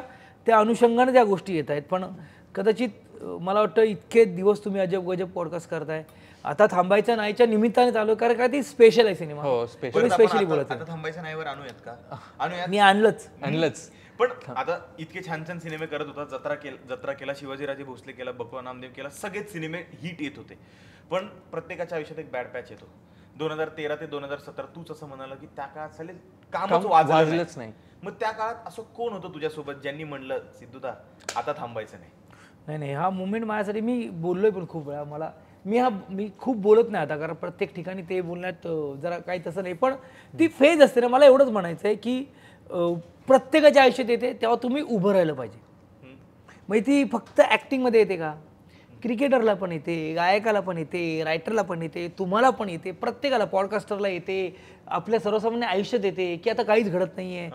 त्याचं मेन कारण आपण आपल्याला कॉम्पिटिशन टाकतो, आपण आपलं कंपॅरिझनमध्ये जात असतो, असं मला वाटतं की त्याचं झालं आपलं काय नाही. मी त्या झोनचा पोरगा नाही. माझं असं होतं की मी सगळ्यांशी चांगला वागतोय, माझ्यावर असं काय आलं. सिनेमातून काढला, माझ्यावर असं काय झालं, अरे यार मी करायला पाहिजे होतं, माझ्यावर असं काय आलं, अरे हे होतच नाही. आता तुम्ही म्हणता की विनोदी सिनेमा, चल मी रजाकारसारखा एक असा सिनेमा केलाय जो कमालीचा सिनेमा, मग तो का नाही झाला. मग काहीतरी विनोद करतो, मग ड्रीमवर्ल्ड सारखा काहीतरी खुंची काहीतरी मी तो विलन केलाय, जो कडक केलाय, जे आलमी त्या पोरीला त्या मिळाला लय मारला बिरला रे, खरोखर मारला बिरलो मी. म्हणजे मी बापरे त्या झोनला होतो, त्या पोरीने मग कमाल काम केलं, असं काम केलं जे काम चांगलं झालं, त्याचं अवॉर्ड मिळालं. पण ते काय असं आपल्याला होतं की हे नक्की काय. पण मग त्यात मी म्हणतो ना की तुम्ही आजूबाजूला ना तुमच्या खूप छान आणि चांगली लोक ठेवणं गरजेचं आहे. म्हणजे माझी तर फटाक्याची माळ, अमित भंड माझा भाऊ, डॉक्टर लवेश जाधव सर, तो नेहमी मला सांगतो भाई 900, मी हे उदाहरण तर प्रत्येक ठिकाणी देतो. म्हणजे आता लोकांना पाठ झालं असेल माझं हे उदाहरण. 1000 लोक घरी बसलेत, 999 वेगळे आणि तू एकटा वेगळा कसा होऊ शकतोस. स्वतःवर मेहनत घे.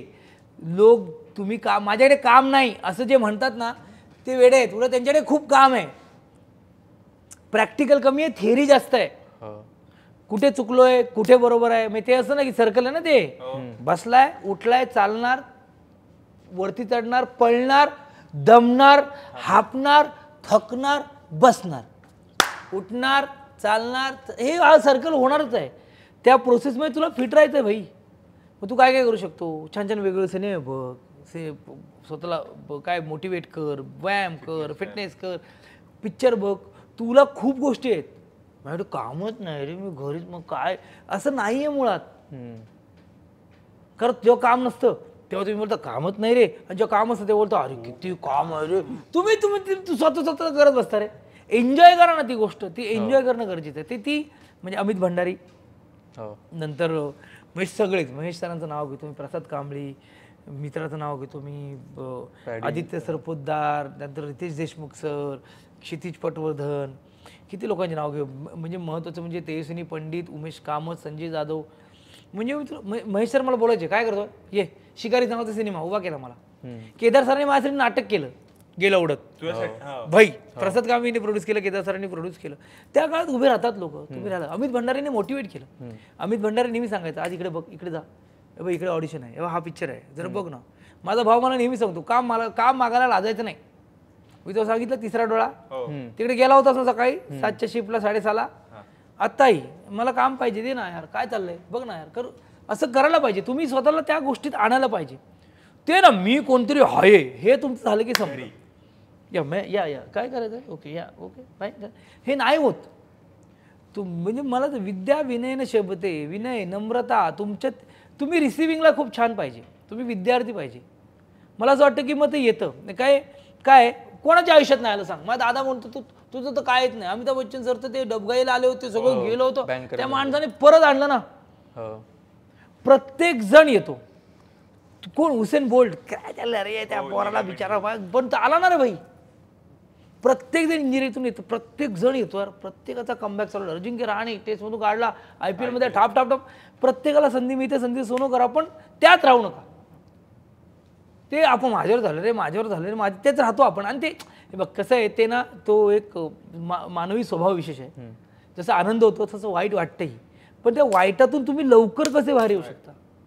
तुम्ही दुसऱ्यावर कॉम्पॅरिझन करता, अरे मी घरी बसतो त्याचं व्यवस्थित चाललं रे, त्याचं चालूच आहे ना मित्रा, त्याचं तेव्हा तुझं जेव्हा चाललं त्याचं नाही चाललं ना, त्याचं तेव्हा तो विचार होता ना. आता तुला वेळ मिळालाय, दम तरी खा, दम खा ना यार, फुफसांना वेळ दे ना. मला वाटतं ती जी टाइम आहे तो तुमचा क्वालिटी टाइम आहे, त्या स्वतःवर मेहनत घेणं गरजेचं आहे. आणि बेसिकली ऐका, लोकांचं ऐका. दादा बोलतो रिॲक्ट होण्यासाठी ऐकू नका, ऐकण्यासाठी ऐका. कोणतरी आपण सांगत असं माहिती आहे, मी काय म्हणतो तू आता हे मला माहिती आहे, अरे माहिती आहे तुला, माहिती आहे पण ऐक तरी. तुला जे माहिती आहे तेच तो बोलणार आहे, ऐकलं तुझं काय नुकसान होणार आहे. त्या बोलताना आणखी त्याने एक गोष्ट सांगितली ती मिस झाली तर बरं, तुला जे सांगायचं त्याला ते ऐकून सांग की किती 3 सेकंद 5 सेकंद 10 सेकंद ही गोष्ट डेव्हलप करायला पाहिजे ना. तर माझ्या आयुष्यात त्या गोष्टी आल्या आणि मी त्याच्यावर मी ऐकून खूप मेहनत घेतली. मी काम मागितलं, मला जे काम मिळालं ते संधीचं सोनं करण्याचा प्रयत्न केला, स्वतःवरचा विश्वास परत आणला. आणि मला असं वाटतं की माझ्यासाठी ज्या ज्या लोकांनी एक मात्र आहे, म्हणजे मी ते मान्य करू, जे पॉडकास्ट बघतात अजब गजब, मला असं वाटतं की ना तुमच्या आयुष्यात ज्याचं क्रेडिट आहे ना त्याला द्यायला तुम्ही लाज बाळगू नका, त्याला द्या. तुम्ही 1 सेकंदासाठी एका माणसाचं नाव घेता, पण त्या माणसाने त्या क्षणाला तुमच्यासाठी खूप मोलाचं काम केलेलं असतं. म्हणजे दोन प्रत्येक वेळी पॅडी दादाचं, महेश सरांचं, केदार शिंदे सगळ्यांची नाव. अरे आहे, कारण तू सुरुवात केली सर्वसामान्य चेहरा असो, तुम्ही प्रस्तावनेचा सर्वसामान्य चेहरा, हिरो, हे सगळं कोणी दिलंय मला? बरोबर आहे. मला माझ्यावर तर माझा विश्वास नव्हता, कोणी दिलं मला? हे या लोकांनी दिलं. या लोकांनी माझ्या तो विश्वास टाकला ना, म्हणून मी आज भाई मी खरंच एन्जॉय करतो माझी 25 वर्ष. मलाही वाटलं होतं मी एवढं सगळं, मला पोलीस व्हायचं होतं वगैरे बोललोय आपण. ऍक्टर, मायबाप रसिक प्रेक्षक एवढं प्रेम करतात, एवढं प्रेम भाई. एकाने तर म्हणजे ऑटोग्राफ बिटोग्राफ म्हणजे भाई, आणि असे प्रेम करतात यार. हे किती नशीब आहे मराठी ऍक्टर यार, एवढं प्रेम आहे. अरे आमचा ऍक्टर आहे, अरे आमचा स्टार आहे. लोक बोलतात यार, दुसऱ्या इंडस्ट्रीत जातं गेल्यावर, तिथे हिंदीत काम करताना किंवा कुठेही काम करताना बरं वाटतं. हे कोणामुळे मिळालं? हे माझ्यामुळे मिळालंय का? हे मराठी इंडस्ट्रीला प्रत्येक लेखक, दिग्दर्शक, निर्मात्याने दिलंय. घरी बसलेला असं सुद्धा बिल्डिंगच्या खाली संजय जाधव, उमेश कामत, तेजस्विनी पंडित यायचे, मला घेऊन जायचे. तुम्ही त्या झोनमधून बाहेर पडा. लक्षात ठेवा, मला असं वाटतं की ज्या विचारात अडकलात ना, तिथून बाहेर या. तुला बरोबर आहे रे, तू डिझर्विंग करतो, पण ना यार तिथे राहायचंच नाहीये. निगेटिव्हिटी मध्ये नाही राहायचं. तू हे डिझर्व करतोस, कारण तू ह्या गोष्टी, ह्या चुका केल्या आहेत, ओव्हरकम कर. असा बोलणार कोणतरी भेटला पाहिजे, आणि त्याला आपण येस हो सांग मला, तू मोठा शाना, हे नाही म्हटलं पाहिजे. तर त्या गोष्टीने तुम्ही येता, आणि मग तुम्हाला संधी मिळते. तुमच्या टॅलेंट आहे, तुमच्यात जिद्द आहे, आणि तुमचं कधी सुरू होतं चांगलं तुम्हाला कळत आहे. तर मी तुमच्याबद्दल एक तर स्वतः एन्जॉय करणं गरजेचं आहे. मी बोलतो ना, मी खूप वेळ बोलतो, एन्जॉय द मुमेंट यार. मुमेंट एन्जॉय करा. वाईट तर वाईट, चांगली. म्हणजे मला आता ट्रोल करतात ना दातावरून केसावरून, मी लाईक करून पुढे जातो. मी त्याची कमेंट का लाईक करतो? कारण त्याने त्याच्या आयुष्यातलं 1 सेकंद माझ्यासाठी लिहिलं आहे, किती बेकार दिसतो तर तू लाईक, चल पुढं. त्याने तेवढा वेळ घातला, नेटबीट टाकला, चल ना पुढं. तुम्ही त्यात रिंगाळ, त्याच नको. हे मी आता सांगतोय म्हणजे मी त्या झोनला वेगळ्या लेवलला होतो, पण मला असं वाटतं की मी त्यातून आलोय. तर मला माझं म्हणजे मी नाही करायचं. मला एवढं सांगायचं की ओव्हरकम येऊ शकता. तुम्हाला विद्यार्थी राहिला तुम्ही तर तुम्हाला गुरु भेटू शकतात. अनुभव, सिच्युएशन, ती माणसं तुम्हाला शिकवू शकतात. ते आत्मसात करा, चला पुढं. ही गोष्ट आहे, ती व्हायला पाहिजे. सो तू मेडिटेशन करतोस का? म्हणजे असं तुझी मेडिटेशनची वे काय आहे? म्हणजे तुझा वे काय? कुठलं मेडिटेशन? म्हणजे एखादं डान्स ती साधना असते, तुझं काम, तुझा रियाज, तुझं ऍक्टिंग हे मेडिटेशन असेल, तुझं वर्कआउट हे मेडिटेशन असेल, तुझा मेडिटेशनचा वे काय? झोप घ्यायची. झोप म्हणजे सर्वात मोठं मेडिटेशन आहे. मला असं वाटतं मेडिटेशन हे माझं तर बसून असं होत नाही. म्हणजे परोळेकर सरांनी मला सांगितलं, तो 5 मिनिटं तरी शांत बसा. शांत बसणं होत नाही. पण मला असं वाटतं ना, म्युझिक ऐकताना मी ते फील करतो. म्हणजे मी ढाकचिक ऐकताना पण माझं मेडिटेशन होतं. शांत असताना मला त्या झोनचं काही मिळालं, मी जातो. म्हणजे आता मला प्रत्येक पद्धतीचं म्युझिक आवडतं. नीरा जोशी नावाची एक उत्तम गायिका आहे, जिने भिजून गेला वारा गायलाय. तिने परवाच एक कार्यक्रम केला, खूप मस्त सुंदर शांत गाण्यांचा होता. बसलो, मला मजा आली. तिथे आपले एक मित्र भेटल्यावर, तू इकडं बरं गेलो होतो, टोपी हे गळ्यातलं बिळ्यातलं घालून आपल्या झोनमध्ये, जे आपण आपल्या या झोनमध्ये असतो, पण मला ते छान आवडलं. तर म्युझिक मला जास्त काय म्हणतात ते एनर्जाईज करतं, हील करतं. आणि मला असं वाटतं की तुम्ही तुमची माणसं शोधा. तुम्ही ना नवीन लोक शोधा, जी तुम्हाला ओळखत नाहीत, जी तुम्हाला जज नाही करत. मग त्याच्याकडून खूप सारी गोष्टी मिळतात. म्हणजे आपले मित्र आपल्याला सांगतात काय काय गोष्टी, पण दुसरा येतो, तो कोण रे हा? अच्छा आहे का, बरं ठीक आहे. मग आपल्याला वाटतं ओके फाईन, मग त्याशी बोलायचं. मग त्याला माहीत नसताना तो बऱ्याच गोष्टी सांगतो. मला वाटतं नवीन शोधलं ना की आणखीन आपण छान होऊ शकतो. राग येतो तुला? प्रचंड. कशामुळे आणि कसा रिॲक्ट करतो रागाला? पहिलं खूप करायचो. एकदा स्टूल तोडला होता मी. स्टूल तोडला होता? मी खूप रागीट होतो. म्हणजे मी हे एकदा काहीतरी सांगितलं की मला माझ्या पप्पांनी मला सांगितलं की राग हा विध्वंसक असतो. मला अजूनही आठवते शब्द. तो येतो तेव्हा फक्त विध्वंस करतो, आणि तो गेल्यानंतर कळत असं की तोडमोड झाली. म्हणजे मी काय केलेलं, मी लहानपणी ते पिठी भात बनायचं घरात आमच्या, कुळदाची पिठी आणि भात. आणि सकाळीच बनायचं तेच, संध्याकाळी पण तेच खायचं ना, कारण ते कुळदाची पिठी आणि भात म्हणजे सकाळी पण संध्याकाळी पण तेच. तर मला ना, मी त्या झोपडपट्टीचा किंवा वडील एकटेच कमवते आहेत, भाऊ शिकतो, ह्याची एवढी जाणीव नव्हती मला. मी त्याला त्या झोनला होतो. त्याच्याकडं बस ऐकलं आहे रे, ह्याच्याकडं बस, असा पोरगा होतो मी. तर मला नेहमी वाटायचं की मी पिठी भात दरवर्षी काय. तर एके दिवशी मला आईने जेवण वाढल्यानंतर मी ते असं सरकवलं होतं, काय ते पिठी भात सारखं. तर मला पप्पा म्हणाले होते की आपल्या पिटी भात तरी मिळतोय, अशी लोक आहेत ज्यांना एवढं पण नाही मिळत, तर त्याचं अनादर करू नको. मग पप्पाने कधी मारलं नाही मला, तरी ह्या पद्धतीने सांग, ते आपण समजवतात. BMC मध्ये नोकरी काय, एकटा माणूस. मग माझा भाऊ खूप ब्रिलियंट आहे, माझी बहीण खूप ब्रिलियंट आहे, ती वकील आहे. मी असा होतो थोडं, पण मग आता हळूहळू गोष्टी आल्या, मला प्रचंड राग, मी रिॲक्टिव्ह होतो. मग कशी म्हटल्याप्रमाणे हे सगळं सांगतो मी, कोणाचं नाही, माझं सांगतो की रिॲक्टिव्ह तू बोल बोला, मग माझंच नुकसान होतंय. मग मी ऐकायला लागलो. राग आला, राग प्रत्येकाला येतो, तो रिॲक्ट पटकन करू नका. कोणाला काहीतरी बोलायचं आहे तर तुम्ही पटकन बोलू नका. त्याने तुम्हाला दुखवलं, मी त्या क्षणात त्याला दुखवायला पाहिजे असं नाही आहे. घ्या, रिसीव्ह करा, थोड्या वेळ जाऊन बोला. होतं कधी कधी आपल्याला असं होतं, कधी कधी सनकते, पण तुम्ही तिथे थांबणं खूप गरजेचं आहे. तुम्ही तिथे थांबणं खूप गरजेचं आहे. तुम्ही कुठल्या व्यक्तीबरोबर वाद घालताय, तुम्ही कुठल्या पद्धतीचा वाद घालताय. म्हणजे तुम्ही बाईकवरून चाललाय आणि कुठेतरी टॅक्सीवाल्याने तुम्हाला कट मारली तर लगेच ती काही मर्दून दाखवायची गरज नाही. तो बिचारा कुठेतरी म्हातारा असतो, दिवसानं येत आलेला असतो, त्याचं काहीतरी असतं. ठीक आहे काका, ओके फाईन. मग म्हणजे मला म्हणायचं की हे जे आपणच आपल्याकडे बघण्याचा दृष्टिकोन बदलूया.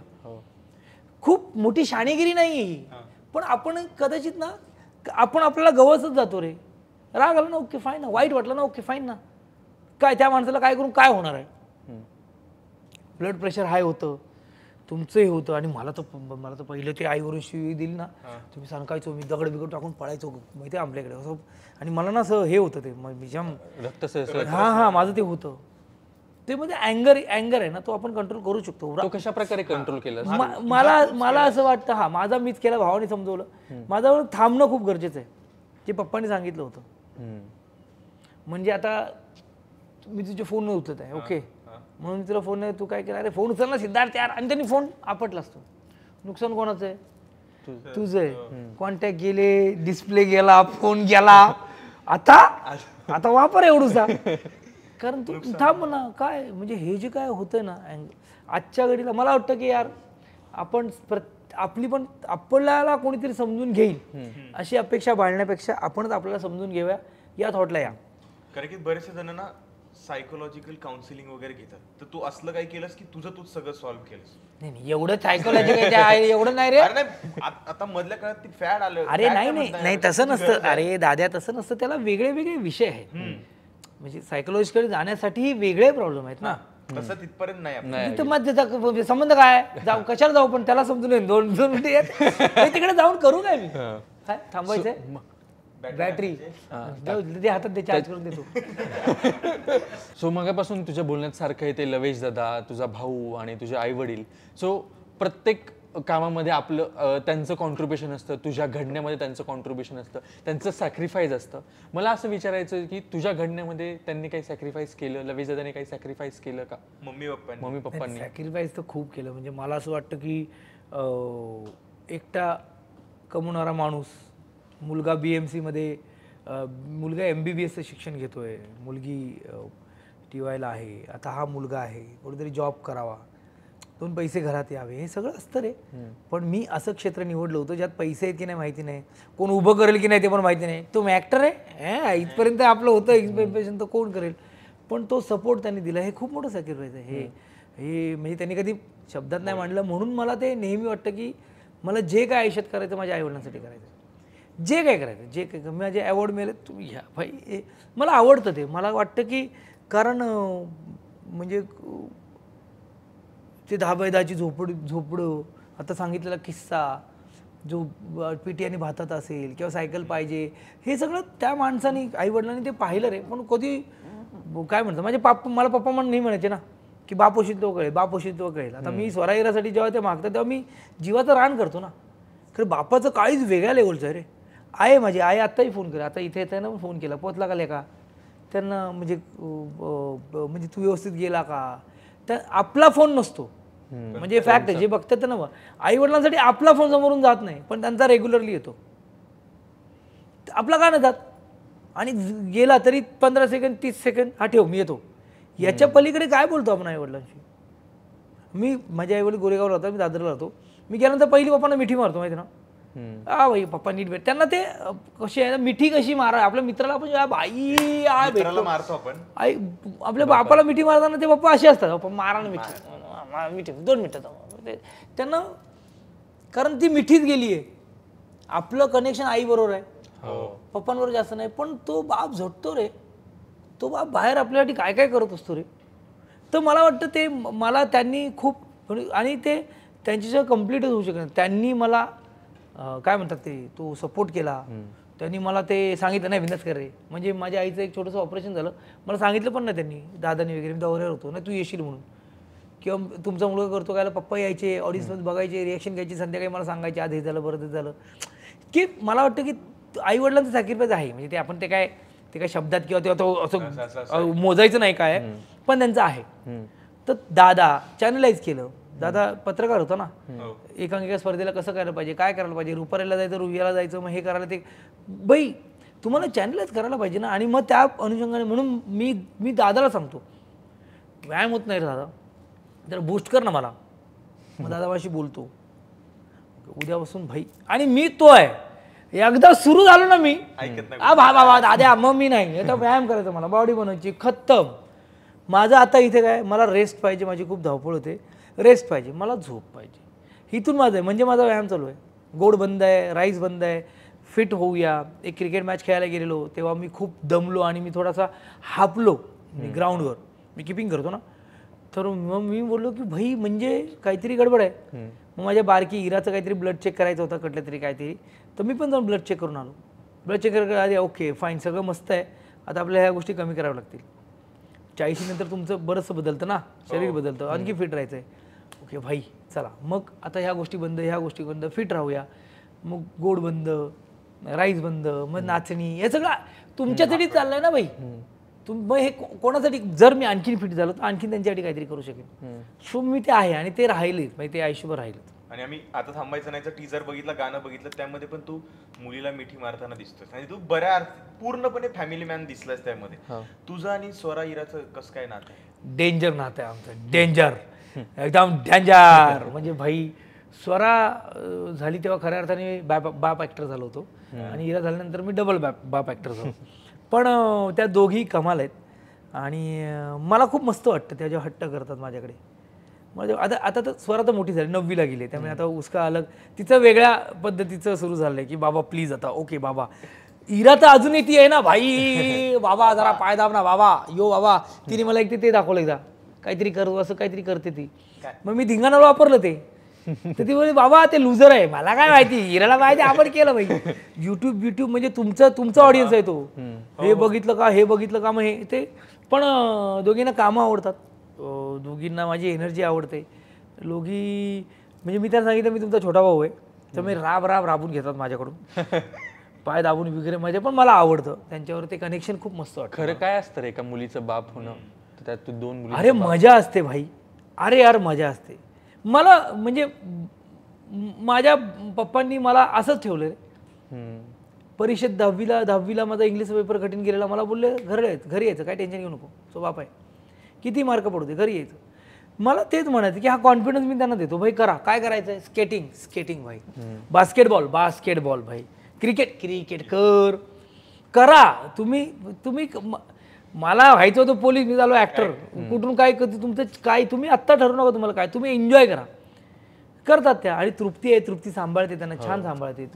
तृप्ती भाई एकदम ते हुशार मुलगी, त्यामुळे ती व्यवस्थित त्यांना ते अभ्यासाचं उदर आहे. को करिक्युलर ऍक्टिव्हिटीज में इधर आहे भाई, एक्स्ट्रा पॉईंट कुठे तिकडे इकडे काय करू शकतो आपण ते करतो. आणि छान गाते पण, स्वरा गाण्याच्या क्लासला जाते, जेवढं एक्सप्लोर करता येईल तेवढं करायचा प्रयत्न करतो. पण जबाबदारी येते माणूस म्हणून.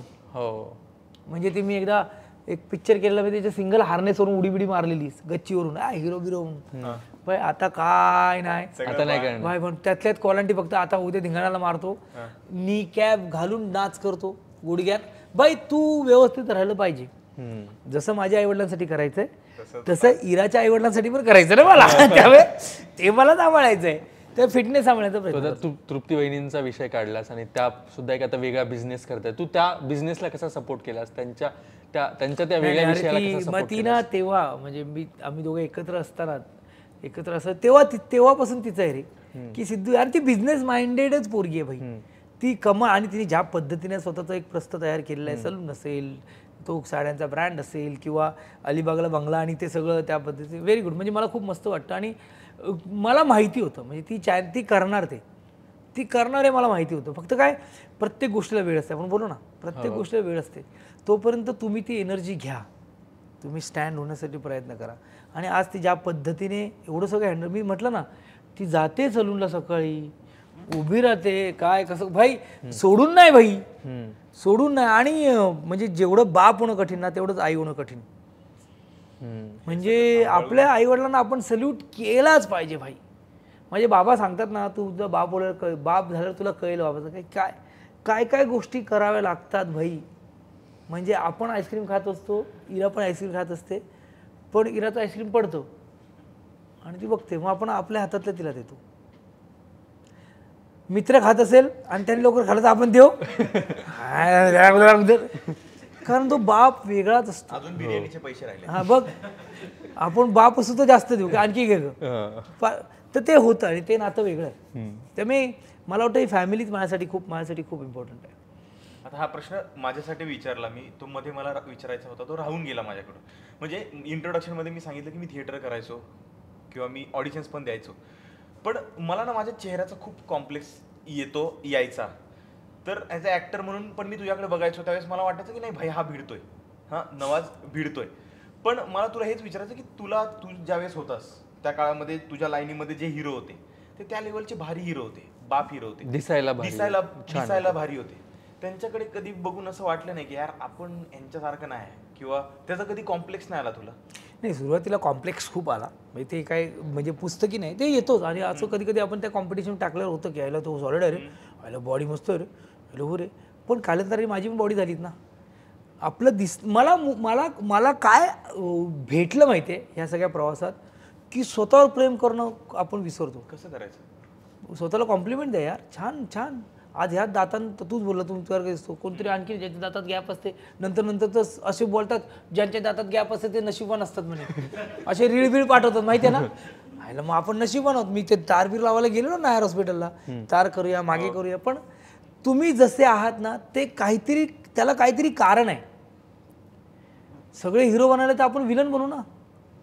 मला हिरो बघ, परत सांगतो, ते जोकरचं एक वाक्य आहे, बॅटमॅन त्याच्या लाईफमधला हिरो आहे पण जोकर हा त्याच्या लाईफमधला हिरो आहे. तो विलन नाही आहे, तो बॅटमॅनच्या दृष्टीने विलन आहे बाई. तर आपण आपल्या स्टोरीतले हिरो होऊ शकतो ना. लोक त्यांना विलनचं नाव देऊ दे ना, पण आणि आपण त्यासाठी आहोत तर एक्सप्लोर करायला मिळतं. स्वतःवर प्रेम करणं खूप गरजेचं आहे. कुणीतरी बोललं तू छान दिसतो म्हणून मी छान दिसतो का, की कुणीतरी बोललं तू वाईट दिसतो म्हणून तू वाईट दिसतो का. आपली आई, माझा लेक ग किती गोड रे, बिचारा वाढला रे, आपल्या आईला दिसतं आपलं सौंदर्य. तर आपण आपल्याला प्रेम करणं खूप गरजेचं आहे. प्रेम करणं कॉम्प्लिमेंट द्या, कोणासारखं तरी म्हणायला जाऊ नका. जे हे मी आत्ता सांगतोय, तेव्हा मला वाटायचं की बॉडी बनायचं, पण मला हे कळलं ना, मला कळलं हे की नाही, कोणासारखं का बनायला जायचं, आपण आपलं करूया ना, चल ना यार, इसमें मैं कर सकतो, अलग अलग कर सकतो यार. कितीतरी कॅरेक्टर मिळाले यार. आणि खरं सांगायचं तर एक वेगळी सिंपती पण मिळते ना, बाय गे कसा दिसतो, काम बरं करतो, एक मिळतं ना सर कसं दिसतो. आणि लक्षात घे, आपला ऑडियन्स, माझा ऑडियन्स हा सुंदर तरुणी नाही आहे, माझा ऑडियन्स पोर आहे, फॅमिली, मामा भाई, आपला माणूस, आपला सुंदर तरुणींसाठी ज्यांच्या हृदयाची धडकन, तो एक सुंदर हिरो असेल, वाव, तो असूच शकतो, असा असावा तो, का नसावा. मी तिच्या आयुष्यात का धावू नको, मी आपला, अरे भाई आपला प्रकार, आपलं प्रत्येकाचं एक वेगळं अस्तित्व आहे. तू इंद्रधनुष्य नको बनत जाऊ, तू एक रंग बन, त्याचं तुझं महत्व आहे, इंद्रधनुष्य आपोआप बनेल. तू इंद्रधनुष्य बनणार तर कसं होणार, सगळं तुझ्यात कसं येईल. आणि ते पण एका वेळेवर येतं जेव्हा पाऊस पडतो, जेव्हा त्या गारा येतात आणि ते वातावरण एवढं असं उल्हास येतो, तर तेव्हा आपण सगळं एकत्र येतो आणि मग ते इंद्रधनुष्य बनतो ना बाई. मला इंद्रधनुष्य बनायचं असं नाही होत, आणि तर नाही व्हायला पाहिजे. जे सुंदर दिसतात ते सुंदर दिसतात, त्यांचं सौंदर्य आपण ॲप्रिशिएट करायलाच पाहिजे. म्हणून त्यांच्या कम्पॅरेटिव्हली आपण जरा बरं दिसत नाही म्हणून आपण कुरूप नाही आहोत.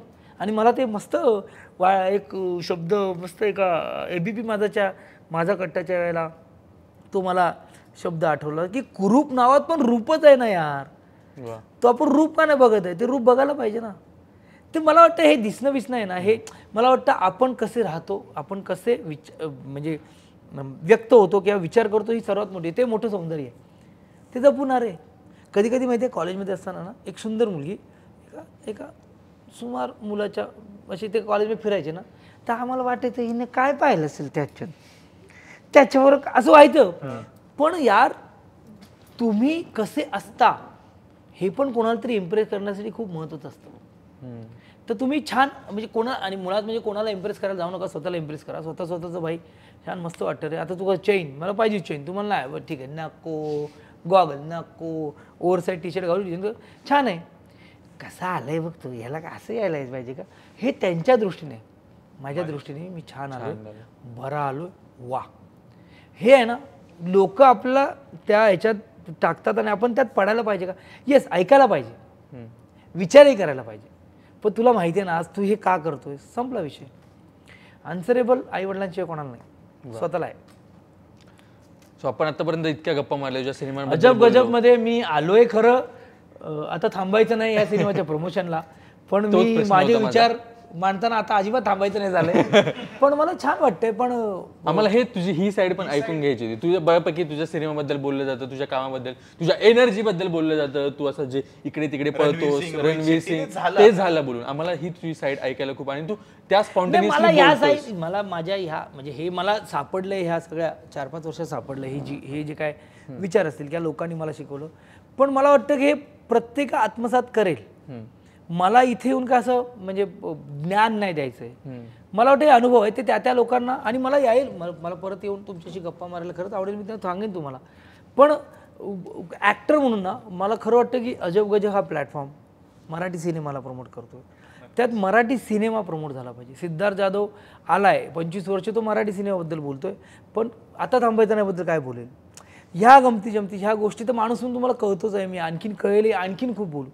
पण शेवटी माझं काम आहे ना, ते माझा सिनेमा आहे जो माझ्या, आणि खरं सांगतो तो माझ्या आयुष्यातला ह्या घडीला, आत्ताच्या घडीला मी तुमच्याशी बसलो असताना त्या माझ्या करिअरच्या एका टप्प्यावर प्रचंड महत्त्वाचा सिनेमा आहे. एक काळ होता जिथे मला असा सिनेमा मिळेल की नाही याची साशंकता होती, किंवा अशी शंका होती मला माझ्या आयुष्यात की असं काम मिळेल का. आज स्वतःवर विश्वास ठेवत आलो, तो माझ्या आयुष्यात आता थांबायचं नाही सारखा प्रेरणादायी सिनेमा आला, तर ही माझ्यासाठी खूप मोठी गोष्ट आहे. सो त्यातून मग मी हा थॉट सांगू शकतो ना की तुम्ही थांबू नका, तुम्ही प्रवास करा, जी गोष्ट मिळायची ती मिळेल. हे पण मी तुम्हाला सांगू शकतो, ही बाजू तुम्हाला कळू शकते असं म्हणतोय. आता इतकं काम केलंस, मला असं विचारायचं तुझ्या करिअरमधली तुझ्यासाठी पीक मुवमेंट काय होती, काय होती ती आत्तापर्यंतची, की आता 25 कंप्लीट केली भाई. पीक मुवमेंट मी तुला सांगू म्हणजे माझ्या नाटकाची पण ॲड होती, माझ्या सिनेमाची पण ॲड होती, मला अवॉर्ड पण मिळत होते सगळे. म्हणजे मी तुला सांगू ना यार, पीक मुवमेंट खूप आहे तशा, म्हणजे मला ते खूप आवडायचं. जागो मोहन प्यारेची पण ॲड आहे, सिनेमाच्या 2 सिनेमांच्या ॲड आहेत. एका दिवशी 2 सिनेमे रिलीज झाले, क्षणविश्रांती आणि लालबाग परळ. आणि मला वाटतं की पीक मुवमेंट मी माझ्या आयुष्यातला असा सांगेन की मराठी सिनेमाच्या म्हणजे प्रत्येक मराठी सिनेमात ना कुठेतरी सिद्धार्थ जाधव प्लेस होता, हे मला खूप आवडायचं. आणि आत्ताही माझ्या करिअरमधली ही पीक मुवमेंट आहे जिथे मी नवीन दिग्दर्शकांबरोबर असे क्षण अनुभवतो जे मला ॲक्टर म्हणून आणखीन ग्रो करतात. म्हणजे हा पण माझ्या आयुष्यातला खरंच पीक मुवमेंट आहे. अवॉर्ड मिळालेत, शाबासकीची थाप पडली आहे, ह्या अवॉर्डमध्ये कधी नाचीन असं वाटलं नव्हतं, तिकडून नाचलोय, हे सगळे पीक मुवमेंट आहेत. कारण हे सगळं तेव्हा ठरवलं होतं की हे मिळेल की नाही, ते सगळं मिळालंय. पण मला वाटतं की हा जो प्रवास आहे ना 25 वर्षाचा, आणि त्यात आता थांबायचं नाही सारखा सिनेमा, ही खरंच पीक मुवमेंट आहे. कारण 25 वर्षात माझ्या आयुष्यात असा नाही सिनेमा आला आणि असं नाही काम आलंय. आणि 25 वर्ष ऍक्टिंग केल्यानंतर तू प्रोडक्शन हाऊस पण स्वतःच निर्माण केलंस, आणि तुझं ॲनिमल नावाचं नाटक येतं. आणि त्याच्यात एक स्पेशल गोष्ट ही आहे, लेखक दिग्दर्शक महेश वामन मांजरेकर आहेत आणि निर्माता तू आहेस. एकेकाळी त्यांनी तुला पेमेंट रिलीज केले आणि आता तू त्यांना पेमेंट रिलीज करणार, ही कसली भारी गोष्ट आहे. पेमेंट घेताना बाई असं नाही रे बाबा, असं नाही. हे सगळं नाही, आयुष्यात एक स्वप्न होतं की आई वडिलांच्या नावाने एक काहीतरीच करायचं. माझ्या वडिलांनी एक जय भवानी थिएटर नावाचं एक कधी ते सुरू केलं, ते काही बंद पडलं. पण कधी असं धाडच झालं नाही की आपण निर्माता वगैरे होऊया. पण एक खूप जवळचं नाटक आहे. ते नाटक महेश सरांनी माझ्यासाठी केलं होतं आणि मग मला वाटलं की हे नाटक परत करायला पाहिजे. आणि मग काय करूया, तर महेश सर बोललो की मी तुमच्याबरोबर येतो. आणि महेश सरांनी सपोर्ट केला आणि मला खूप बरं वाटलं की ते ना 2 दिवसात ते सगळं झालं. म्हणजे ते करायचं होतं, पण ते माझ्या आईचं नाव तारा आहे. म्हणजे पहिलं, आता मंदाकिनी आणि अगोदर तारा, म्हणजे तिचं नाव मेन नाव तारा आहे, म्हणजे मूळ नाव तारा, आणि पप्पाचं नाव रामचंद्र. ताराराम. तर मला ताराराम असं ते छान ना एक म्युझिक आयुष्यातलं. तर मला ना ते ताराराम नाव खूप आवडलं होतं आणि मी ठरलं होतं जेव्हा कधी काय करेन ना तर हे यायला पाहिजे. तर मी त्यावेळी सरांचा फोन आला की अरे आपल्याला ते ॲड सोडायची आहे, तर लवकर प्रोडक्शनचं सगळं दे. तर एक वैभव शेटकर नावाचा आपला मित्र आहे, मस्त पोरगा आहे तो, खूप काही क्रिएटिव्ह गोष्टी मला करून देतो. त्याला बोलू दाद्या मला एक ते असं दे ना करून, मला तुम्ही कशी करता सगळे ते क्रिएटिव्ह, आपल्याला ते माहित नाही काय हे दे करून, लोगो बोला कसं होतं, बोला असं आहे मला करायचं आहे, दे ना. तर आपलं काय असं देणं म्हणजे दे असं नसतं ना, त्याला विचार करावा लागतो ना. आणि मग वैभव शेटकरने ना उत्तम एक छान बनवून दिलं रे.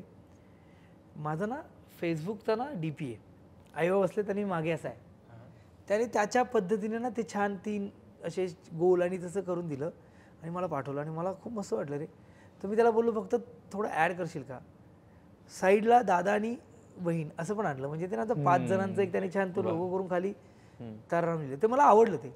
आणि आज ते येतं आहे नाटक, तालमी सुरू होतील लवकरच, मला माहीत नाही, पण आईवडिलांचा आशीर्वाद आहेच, तर बघूया ते कसं होतं. आणि महेश सरांचा आशीर्वाद आहे, हे असं काय पेमेंट तर नाही रे भाई, पण महेश सरांनी वेगळा गुरु आहेत माझ्या आयुष्यातला, वेगळं मला साथ दिली आहे त्यांनी, नेहमीच दिली आणि या नाटकासाठी पण देतील. पॉडकास्टच्या शेवटाकडे येतोय, आता थांबायचं नाही वर येणार आहे, पण त्याच्यात एक छोटीशी ऍक्टिव्हिटी आहे. खाली इथं आम्ही काही जणांची नावं लिहिलेत, काही व्यक्तींची नावं आहेत, त्यांना तुला एका शब्दामध्ये डिस्क्राईब करायचं आहे. ओके, सो पहिलं नाव आहे भरत जाधव, एकच शब्द किंवा एक वाक्य पण चालेल तुझ्याकडे.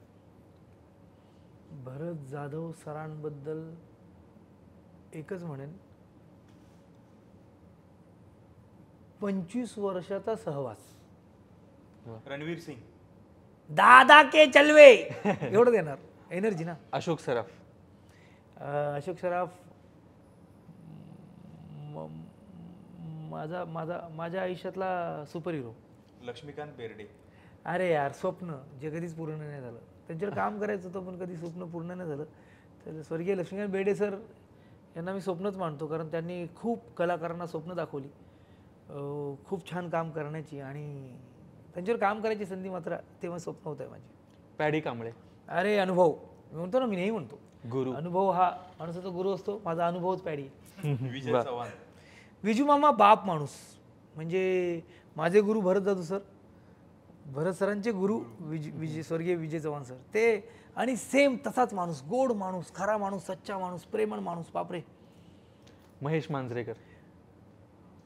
बॉस म्हणजे मार्गदर्शक, ज्याने मला घडवलं, खरं म्हणूया की माझ्यासाठी मूर्तिकार म्हणूया. वा. संजय नार्वेकर. एनर्जी सर, म्हणजे त्यांचा फॅन आहे मी संजय नार्वेकर सरांचा आमच्यावर कॅम्पचा फॅन ना मी. 23 ऑक्टोबर या डायरीच्या पानावर, माझ्या डायरीच्या पानावर, 23 ऑक्टोबर माझा वाढदिवस ना, त्या पानावर सही घेतली होती. आणि माझ्या एका मित्राचा वाढदिवस होता, त्याला गिफ्ट द्यायला काही नाही, तर ती सही मी त्याला दिली, म्हणजे किती मोठं होतं ते बघ माझ्यासाठी. एक छोटासा रॅपिड फायर आहे, हे की हे एवढंच फक्त निवडायचं. संजय जाधव की केदार शिंदे. निवडता येणार नाही, कारण एक सांग, 2 पडाव आहेत. केदार सरांनी नाहीच निवडता, म्हणजे बापरे, केदार सरांनी वेगळा कॉन्फिडन्स दिला होता. आणि संजू दादानी तर माझ्या आयुष्यात म्हणजे म्हणजे बघ, मी म्हणतो Kedar Shinde plus Sanjay Jadhav is equal to romantic Siddharth Jadhav. भिजून गेला वारा. मला केदार सरांनी दिलं, काय गाणं वा. आणि काही वर्षांनी म्हणजे असा रोमॅन्टिक प्रपोज कोण देऊ शकतो सिनेमात. ट्रॅफिक लागलाय, ट्रकवर चढलाय आणि गुडघ्यावर बसून हिरो हिरोईनला प्रपोज करतो. ये रे पैसामध्ये मला संजू दादांनी ती मुवमेंट दिली. ते संजय दादू सरांनी पण मला वेगळ्या पद्धतीचा रोमॅन्टिक हिरो दाखवलाय भाई. तरी एक निवडायचं म्हटलं तर नाही का. रोहित शेट्टी की महेश मांजरेकर. महेश मांजरेकर सरांमुळे रोहित शेट्टी, तेव्हा महेश मांजरेकर सर. शिवडी की दादर. शिवडी. अंकुश की भरत. नाही, माझ्या आयुष्यावर ज्यांनी एक सांगावं लागेल, माझ्या आयुष्यावर ज्यांनी व्यवस्थित अंकुश ठेवला, म्हणून माझ्या आयुष्यात हाऊसफुलचे बोट भरत गेले. वा वा, हे जुळलंय. पण एक सांग ना यार, त्यांच्यापर्यंत आम्हाला हे पाठवायचं. नाही रे काय, अरे नाहीच, ही लोक कशी, ह्यांच्यात वर्गीकरण करू शकत नाही. ही लोक ह्या लोकांनी दिलंय रे. म्हणजे अंकुश दादा अजूनही सांगतो माहिती ना, छान कर, मस्त कर. आता मी 3.5 2 केलाय, जे दिग्दर्शन त्यांनी केलंय. अंकुश दादा असेच सांगतात, छान मस्त कॉन्फिडन्स. आणि भरत सर तर म्हणजे आता इंटरव्ह्यू देताना सुद्धा इथे माझ्या आहेत, ह्या लेवलचं कनेक्शन आहे भरत सरांचं. तर कसं चेंज करू मी? चिकन की मटन? चिकन. वेट लिफ्टिंग की डाएट? वेट लिफ्टिंग करूच नाही असं मला वाटतं. मी डाएट करतो, कारण ते कमरा बिमरा व्हावे ते असतात ना सगळे. म्हणजे मला परेकर सरांनी सांगितलेलं आहे, ते जे रीडसाठी ते करतात ना असे विषय, ते नाका करो तुम्ही पण. नाही नको बेसिक. आम्ही जिमलाच जातो. नाही जिम होईल. पण तुम्ही जे करता ना, म्हणजे मी जिमला जाताना ना, असे लोक ते स्टँडवर ना मोबाईल ठेवतात आणि तेवढ्या पुरतं ते हुच्चू करतात. ते जर प्रॉपर नाही झालं तर कमरे म्हणजे मनका जातो. तर मी ते करतच नाही. म्हणजे मी स्क्वॉट मारायची नॉर्मल मारतो. काय कुठे बॉडी बिल्डर व्हायचं, आपल्याला फिटनेस. त्यामुळे ते डाएट बेस्ड. सोनाली कुलकर्णी की तेजस्विनी पंडित? तेजस्विनी पंडित अनडाऊटेडली त्या अशी म्हणजे मित्रच आहे तो आमचा, पण फोकस्ड उत्तम अभिनेत्री तर आहेत. आता निर्माती झाली आहे. तिच्या त्या गाण्यात छकुली 1 नंबर आहे खरंच रूपानं म्हणा, आणि तिच्या 1 नंबरमध्ये मला रॅप दिलाय. आणि अभ्यासू, आणि मुळात उमेश कामत, संजय जाधव आणि तेजस्विनी पंडित यांनी जो सपोर्ट केला तो तेजस्विनी पंडित. बंड्या, मी तिला बंड्या म्हणतो.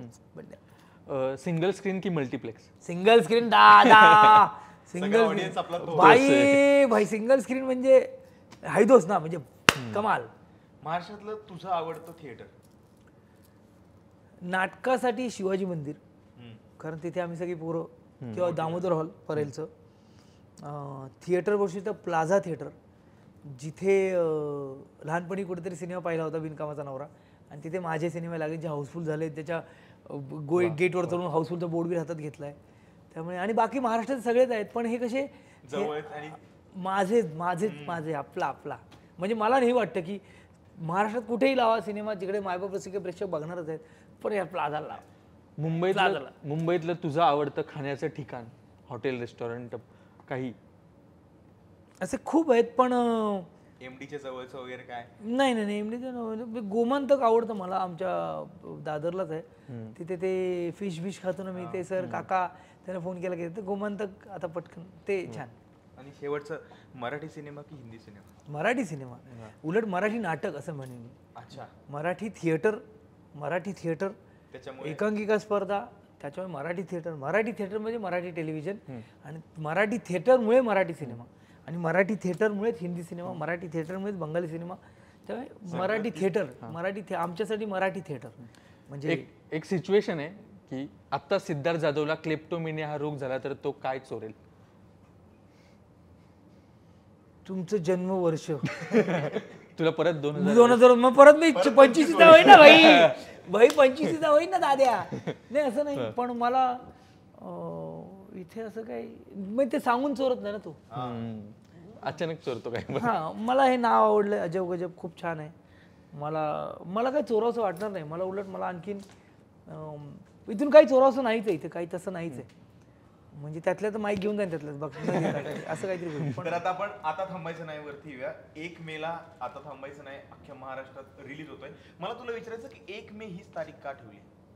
आता ते 1 मे ते तुला सिनेमा बघितल्यावर कळेलच हा सिनेमा 1 मेला काय. आणि थोडंसं आम्ही ते लावलंय डोकं की खाकी कपडे दिसतात. आता नको, आपण आता नाही बोलायचं. नाही ते छान आहे. म्हणजे त्याचं खूप पुस्तकी उत्तर येऊ शकतं की ते आपले असे. नाही मला असं वाटतं ना की 1 मे महाराष्ट्र दिन, कामगार दिन. मला असं वाटतं ना की 1 मेला आपल्या लोकांचा आपला मराठी सिनेमा येतो. त्यामुळे 1 मेला एक वेगळं महत्त्व आहे. आणि त्या सिनेमात ना तुला त्याचं म्हणजे 1 मे शिवाय हा सिनेमा कुठल्याही तारखेला रिलीज होऊ शकतो, पण ते एक मास्टर स्ट्रोक असतो ना की भाई ह्या दिवशी आला रे, त्या दिवशी येणार हा सिनेमा आहे. आणि म्हणून 1 मे. आणि 1 मेची वाट मी पण बघतोय. मी आणखीन यात ॲडिशन हे करेन की मला ना पहिल्यांदा एक म्हणजे भरत सरांबरोबर जसं काम करायला मिळालं आहे, तसं पहिल्यांदा मला आशुतोष गोवारीकर सरांबरोबर काम करायला मिळालं. आणि हे माझं स्वप्न स्वप्न स्वप्न स्वप्न भाई म्हणजे स्वदेश ना, स्वदेश लगान. म्हणजे आशुतोष गोवारीकर सरांचा एक किस्सा सांगतो मी तुला. ते ND स्टुडिओला शूटिंग करत होते त्यांच्या पानिपतचं, आणि मी स्वरा हिरा आणि आम्ही तिकडे जात होतो कर्जतला, आणि आम्ही थांबलो जरा. नुकताच सिम्बा आलेला आणि एवढं शूटिंग चालू असताना सुद्धा सरांनी ज्या पद्धतीने मला रिसीव्ह केलं होतं ना, आणि मी असा होतो, ठीक आहे सिम्बाचं कौतुक होतं ठीक आहे, पण आशुतोष गोवारीकर सर एकदम कसं चाललंय, छान चाललंय, ऑन डिरेक्शन करतायत, बाजूला बसवलेलो असो, कट टू आता थांबायचं नाही. यार तो माणूस एवढा विद्यार्थी म्हणून आता काय स्वतः दिग्दर्शक आहे, बरं त्याचा सिनेमा ऑस्करपर्यंत जाऊन आला आहे, अनुभव किती गाठीशी आहे, एवढा हंबल, मी हे करू, मग हे असं बोलू चालेल, मग हे कसं वाटतंय. बरं सरांनी आमच्या दोघांना ते कॉम्प्लिमेंट द्यायची, तुम्ही वेगळे वाटताय, छान वाटताय, काय काय गोष्टी डेव्हलप करायची. मला वाटतं की माणूस ना उगाच मोठे होत नाहीत, किंवा त्यांना आपण मोठं उगाच म्हणा, हा अनुभव ना ते घेऊन कसे वागतात रे मंचावरती, त्या सेटवर ते बघत होतो. त्यामुळे ही खूप मोठी म्हणजे झी स्टुडिओज बरोबर पुन्हा इतक्या वर्षांनी काम करतोय, फास्टर फेने, आणि आता ह्या सिनेमा आल्यानंतर, आणि आता आशुतोष गोवारीकर सरांबरोबर काम करायची संधी मिळते. मला वाटतं ना हे सगळं माझ्यासाठी खूप छान, हा बंच खूप छान आहे. म्हणजे मी म्हणतो एन्जॉय द मुवमेंट, त्या मुवमेंट मला छान छान करायला मिळतात या सिनेमाच्या निमित्ताने. आणि हे सगळं जुळून आलं या सिनेमाच्या निमित्ताने की भरत, मला नाही वाटते अजय अतुलचं म्युझिक पाहिजे, अजय अतुलने गायलंय, गुलराजने म्युझिक केलंय, अजय गायलं गाणं, अरे यार मी जिथे जिथे जातो, आज जिथे जातो, जिथे त्या पद्धतीने त्या गाण्याला ज्या पद्धतीने या सिनेमाला ॲप्रिशिएट करतात ना, मला खूप मस्त वाटतं, मला स्पेशल फिलिंग होतं माहिती का. मी स्पेशल काहीच नाही केलंय, मी काम केलंय ते स्पेशल झी स्टुडिओ, धरम आपले तुषार हिरानंदानी सर, भवेश जानवेलकर सर, ह्या सगळ्यांनी स्पेशल आणलंय. पण आम्हाला आनंद मिळतो की आम्ही या सिनेमाचा भाग आहोत, आणि आम्हाला सगळ्यांनाच, म्हणजे मी आमच्या सगळ्या कलाकारांच्या वतीने हे म्हणेन की हे स्पेशल मुवमेंट आमच्या आयुष्यात आणल्यामुळे आम्ही शिवराज वायचळचे खरंच आभारी आहोत. तर आता थांबायचं नाही, एक वेगळी गोष्ट आहे, आणि जी प्रोमोपासून, ट्रेलरपासून, म्युझिकपासून आता सगळ्या गोष्टींनी ॲप्रिशिएट होते. मला माहिती आहे की त्यांना हा सिनेमा बघायचा, कारण तो आपला सिनेमा आहे, हॅशटॅग आपला मराठी सिनेमा आहे, आपल्या घरातली गोष्ट आहे, आपल्या घरातल्या करत्या हिरोची गोष्ट आहे, आणि हे हिरो आपल्या महाराष्ट्रातल्या मातीतले, हे हिरो आपले महाराष्ट्रातले आहेत, आत्ता आहेत ते, ही आपली गोष्ट आहे, आणि ही खरी गोष्ट आहे, आणि ती आत्ताची गोष्ट आहे, त्यामुळे ती नक्की पाहावी. आता थांबायचं नाही मध्ये शूटिंग करताना किंवा या सिनेमाच्या प्रोसेसमध्ये कुठली अजब गजब गोष्ट केलीस, काय वेगळं केलेस या सिनेमात, काय अजब गजब केलेस? मला वाटतं ते शिवराज वायचळनी माझ्यामधून जो मारुती कदम काढलाय, म्हणजे दीपक शिर्के माझे बाबा आहेत, आणि त्यांच्यावर काम करताना तो एक बाप पोराचं जे तो आहे ना, तो मारुती कदम काय साधा आहे, पोरीवर प्रेम करणार आहे, ती स्वप्न पूर्ण करणार आहे, तो टॅक्सी चालवतोय, बऱ्याच गोष्टी डोक्यात आहेत, कर्ज काढलेले सगळं आहे, पण त्याचं त्याच्या मुलीशी नातं आणि त्याचं बापाशी नातं, हे ज्या पद्धतीने या सिनेमात आलं ना, ते अजब गजब. ॲज अ ॲक्टर माझ्यासाठी ती अजब गजब गोष्ट आहे. मी आपण प्रत्येक इंटरव्ह्यू ते म्हणतो की आम्ही फॅमिली होतो, आम्ही खूप दंबा केला, दंगाल केली, ते तर सिनेमात होतेच ती, पण हा सिनेमा हा धमाल आणि दंगा करण्यापेक्षा आम्ही जगलो रे तो प्रत्येक क्षण, त्या क्लासरूममध्ये, त्या टँकरच्या सीनमध्ये, त्या रस्त्यांवरती, त्या जे पळताना जे आम्ही पळत होतो, आम्हाला शिवराज बोलला फक्त पळा, आम्ही पळतो, पण आज आम्ही बघता नव्हतो, आईला आपण कसे बोलतो रे, ती गोड वाटते रे. तो मला वाटतो की अजब गजब गोष्ट ही आहे की मला सिद्धार्थ जाधव म्हणून काहीतरी वेगळं आणि काहीतरी मस्त, आणि मला जगता आला तो मारुती कदम. क्या बात. तर आता थांबायचं नाही, 1 मेला प्रदर्शित होतोय सगळ्या महाराष्ट्रात, सगळ्यांनी जाऊन आठवणीने थिएटरमध्ये जाऊनच बघा. कसं वाटलं दादा तुला अजब गजबमध्ये येऊन आणि आमच्याशी गप्पा मारून? नाही, मस्त वाटलं मला. मी बेसिकली मला फिल्म प्रमोशन असेल किंवा गप्पा मारणं असेल, मला नेहमी मी मंच शोधत असतो, मी छान मंचावर बोलण्याचा प्रयत्न करत असतो, कारण मला ना तुम्ही सगळेच यार खूप प्रेम करता, बरेच लोक तू खूप इन्स्पायर करतोस आम्हाला, तुझा प्रवास, हे सगळे बोलत असतात. खूप मोठा प्रवास नाही किंवा काय असा एवढा ग्रेट पण नाही आहे, पण ना मला हे व्यक्त व्हायला खूप आवडतं. त्यामुळे अजब गजब हा वेगळा मंच आहे. इथे अमय वाघपासून एवढी दिग्गज मंडळी येऊन गेलेत, आज मला याची संधी मिळाली, मला गप्पा मारायची संधी मिळाली. खूप ठिकाणी म्हणजे माझ्या आयुष्यात त्याच गोष्टी आहेत, मी त्याच बोलणार आहेत. म्हणजे त्याच्याशिवाय माझं काही वेगळं विश्व नाही आहे. पण तरीही काहीतरी वेगळ्या गोष्टी बोलण्याचा प्रयत्न केला, वेगळ्या गोष्टी सांगण्याचा प्रयत्न केला. निमित्त आता थांबायचं नाहीच आहे. मला कदाचित माझ्या कारकिर्दीच्या अशा टप्प्यावर आता थांबायचं नाही नावाचाच सिनेमा मी करतोय. कदाचित हे तुमच्या सगळ्यांच्या आशीर्वादाने बूस्ट मला पुढची काही वर्ष काम करताना आता थांबायचं नाही बूस्ट मिळत असेल. त्यामुळे येऊन खूप मस्त वाटलं, गप्पा मारून खूप मस्त वाटलं. जाणते अजाणतेपणे अशी काही कोणाची नावं घ्यायची राहिली असतील जी माझ्या आयुष्यातले अविभाज्य घटक आहेत त्यांची माफी मागतो मी. पण मला यायला आवडेल आणि मला गप्पा मारायला आवडेल. तुम्हाला कधीही ऑफ द रेकॉर्ड कुठल्या गोष्टीविषयी डाऊन असाल किंवा वॉट डाऊन नाही पण आनंद व्यक्त करत असेल, तुम्हाला वाटलं सिद्धार्थ जोशी बोलावं तर सिद्धार्थ जाधव ओपन आहे. मला नेहमीच मला ते माझ्यापुरतं ठेवायला नाही आवडत आहे. मला ते वाटतं की ते जाऊ दे, लोकांना कळू दे, लोकांना रिअलाईज होऊ दे. 500 पैकी एका पोरांनी जरी रिअलाईज केलं तरी ते काहीतरी होऊ शकतं. आणि ते मला म्हणून येऊन इथे आता थांबायचं नाही, त्याचा सिनेमा त्याचं निमित्त पण काहीतरी अजब गजब गोष्ट तुमच्याबरोबर करता आली याचा आनंद आहे. आणि एक शेवटचं, आता तू इंडस्ट्रीतल्या किंवा कुठल्या मित्राला या मंचावर येण्यासाठी खास सांगशील की हे पॉडकास्ट आणि इथे येऊन मी खूप मजा केली, धमाल केली, तू पण जा असं कोणाला सांगशील? तो आलाय, तो येऊन गेलाय, पण त्याने मला नाही सांगितलंय. आता मी त्याला बघतो. अमय वाघ मी येतोय. कारण अमय वाघ माझा खूप गोड पोरगा आणि मला तो खूप आवडतो पोरगा. आणि मी नेहमी सांगतो की त्याला एवढा वर्सटाईल पोरगा जो नाटक, cinema, television, OTT, Hindi cinema, भाई आपला भाऊ आणि तेवढाच जवळचा तो पोरगा येऊन गेलाय आणि मला त्याचा अभिमान येतो जे काम करतो. त्यामुळे तो येऊन गेलाय. त्यामुळे तू मला सांगितलं नाहीस त्याच्याबद्दल मी तुला परत घेतो. मी तुला भेटेनच. आणि हे एवढं रील तुझ्यापर्यंत पोहोचेल अशी व्यवस्था मी करेन. पण मला वाटतं की समीर विध्वंस आणि क्षितिज पटवर्धन हे 2 माझे चांगले मित्र आहेत किंवा गुरु समानच म्हणूया आपण, ज्यांनी मला गाईड केलं आहे. तर या दोघांपैकी कोणी या खुर्चीवर बसलं तरी तुम्हाला खूप गोष्टी मिळतील. तो समीर विध्वंस पण येईल किंवा क्षितिज पटवर्धन पण येईल. पण ह्यांना ह्या खुर्चीवर बसून, कारण मला गप्पा ह्या उपदेशात्मक नको, आम्ही बघा काय केलं आता तुम्ही असं नको, छान छान गप्पांमधून काहीतरी मिळतंय का ते बघा. तर मला वाटतं समीर विध्वंस किंवा क्षितिज पटवर्धन आले तर गंमत येईल. आणि हा पॉडकास्ट सगळ्यांपर्यंत पोहोचेल. आता होतं काय माहितीये, पॉडकास्ट लोकांपर्यंत जातो, लोक बघतात, सबस्क्राईब करत नाही. तू या कॅमेऱ्यामध्ये एकदा सांग ना की अजब गजबला सबस्क्राईब करायला आणि 1 मेला आता थांबायचं नाही बघ. नमस्कार, सिद्धार्थ जाधव आणि अजब गजब खूप मस्त गोष्ट आहे. अजब गजबला तुम्ही लाईक करा, शेअर करा आणि सबस्क्राईब करा. आणि असंच प्रेम ठेवा. कारण मराठी सिनेमासाठी जी लोक प्रयत्न करतात की जी लोक पुढाकार घेतात त्या सगळ्यांबरोबर आम्ही असतो. त्यामुळे मी आलो आहे. आणखीनही आमचे खूप सारे व्हिडिओ आहेत, त्यांना बघा, प्रेम करा आणि शेअर करा. Thank you. Yes, thank you so much दादा, तू आलास आणि आम्हाला वेळ दिलास. आणि आता थांबायचं नाही. आणि सिद्धार्थ दादा, ही अजब गजब व्यक्ती तुम्हाला कशी वाटली ते आम्हाला कमेंट्स बॉक्समध्ये नक्की सांगा. आणि 1 मेला प्रदर्शित होतोय आता थांबायचं नाही. सगळ्यांनी थिएटरमध्ये जाऊन नक्की बघा. तोपर्यंत भेटूयात, तोपर्यंत बाय बाय. संपला इंटरव्ह्यू. अजब गजब अजब गजब अजब गजब आहे ना. अजब गजब मजा आली पण छान.